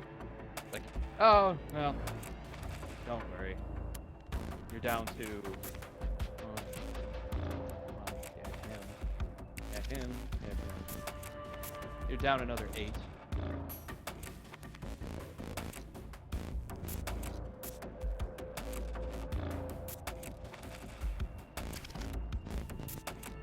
Eight. Yeah. Who? Oh, I don't know those From which Pay no group? heed. Pay no heed to the words of the enemy. Let's go to the bridge. names. Enemy. That's funny. The deer. The hunter. An enemy. I suppose it would actually. Fair point. Hey yo, got you there, and I tossed the radio to like a corner room or something. And then just like reverberating around the room. That isn't actually going to stop me. Don't care, made me feel better. And then we head over toward, you know, we start to take that step that the Yeah, that's fine. you know the credits immediately roll. The two teams' idea has been thoroughly thrown to the side, as we will now just be staying in our unit of 14, safety in numbers. Yeah. Yeah, it is that thing where like part of me wants to say the two-team idea because we have enough people in theory. Obviously, like a major component of this are named NPCs which have never been under the 100% guaranteed to survive, and nameless NPCs who are effectively red shirts. But there was the potential. That was prior to the fact of Noali is going Mr. X and he's Nemesis. Yeah, I was hoping we could actually like rationalize with them once we got the ship running, but it seems that ship has sailed. I mean, to be fair, no, it hasn't sailed yet because we need to get up to the bridge, and you know. Well, yeah, it did like 90 set- years ago. Yeah, but The no, Warhammer 40k guy. It's currently sailing. Are the engines running? like no, they don't have the running shoes on. Come on, man. But yeah, the Oh, I like that one. because the plan would have been easier were he not on a murderous rampage. However, as long as he doesn't have, as long as he is not surprised, there is a higher potential chance of him not immediately gunning us down and potentially telling us in person, and that could alter our perceptions enough where we're like, you know what, fuck it, Rackslide, let's go Noali, let's go kill us a Mr. Ross. You know, might happen, you never know. Well, once we start turning the ship, Yeah, every party's gonna come to the bridge to see what's going on. Well, I keep saying we're gonna cut the episode, but I want to go one more thing. Okay. Better cliffhanger. You guys basically double time it through the ship. You guys made enough priors or scouted enough that you know specific routes to go from the engine room to the bridge pretty quickly that are safe, don't have any holes in it, and bypass the most barricades. Mm-hmm. Which still don't have an explanation. No, I'm getting the explanation now.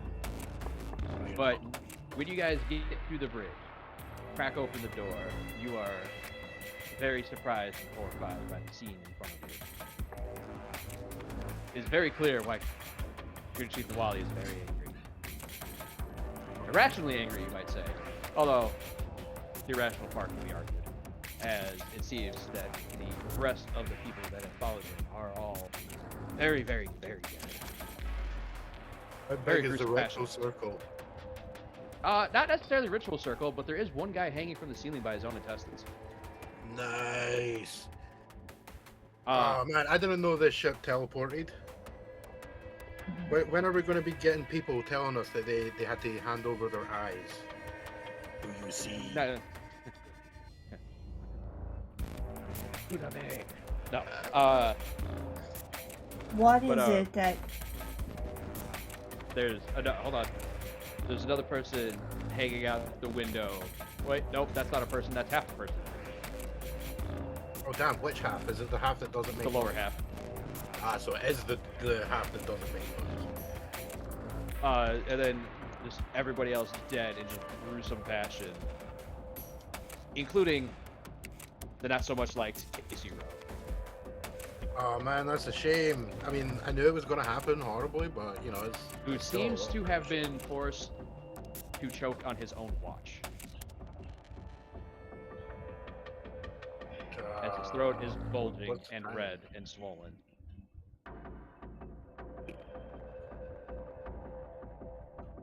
Damn. All that aside, you guys hear some retching from some of the people behind you. That isn't the biggest problem. The steering wheel's missing. Well, shit. Has anyone got a big ass wrench?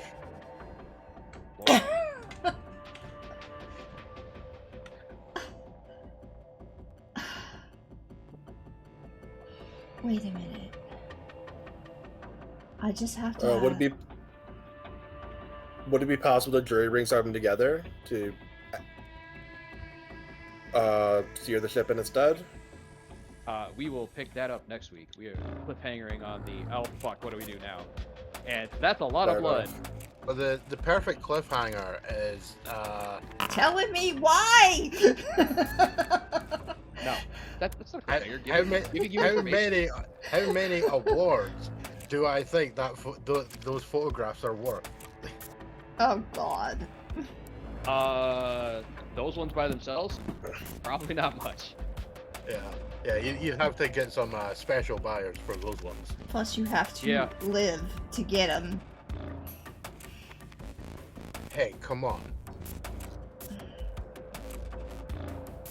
I'm the odd one out because I'm the only one that speaks Green language. Therefore, I'm going to be the sole survivor. How else is the cult going to get their message out?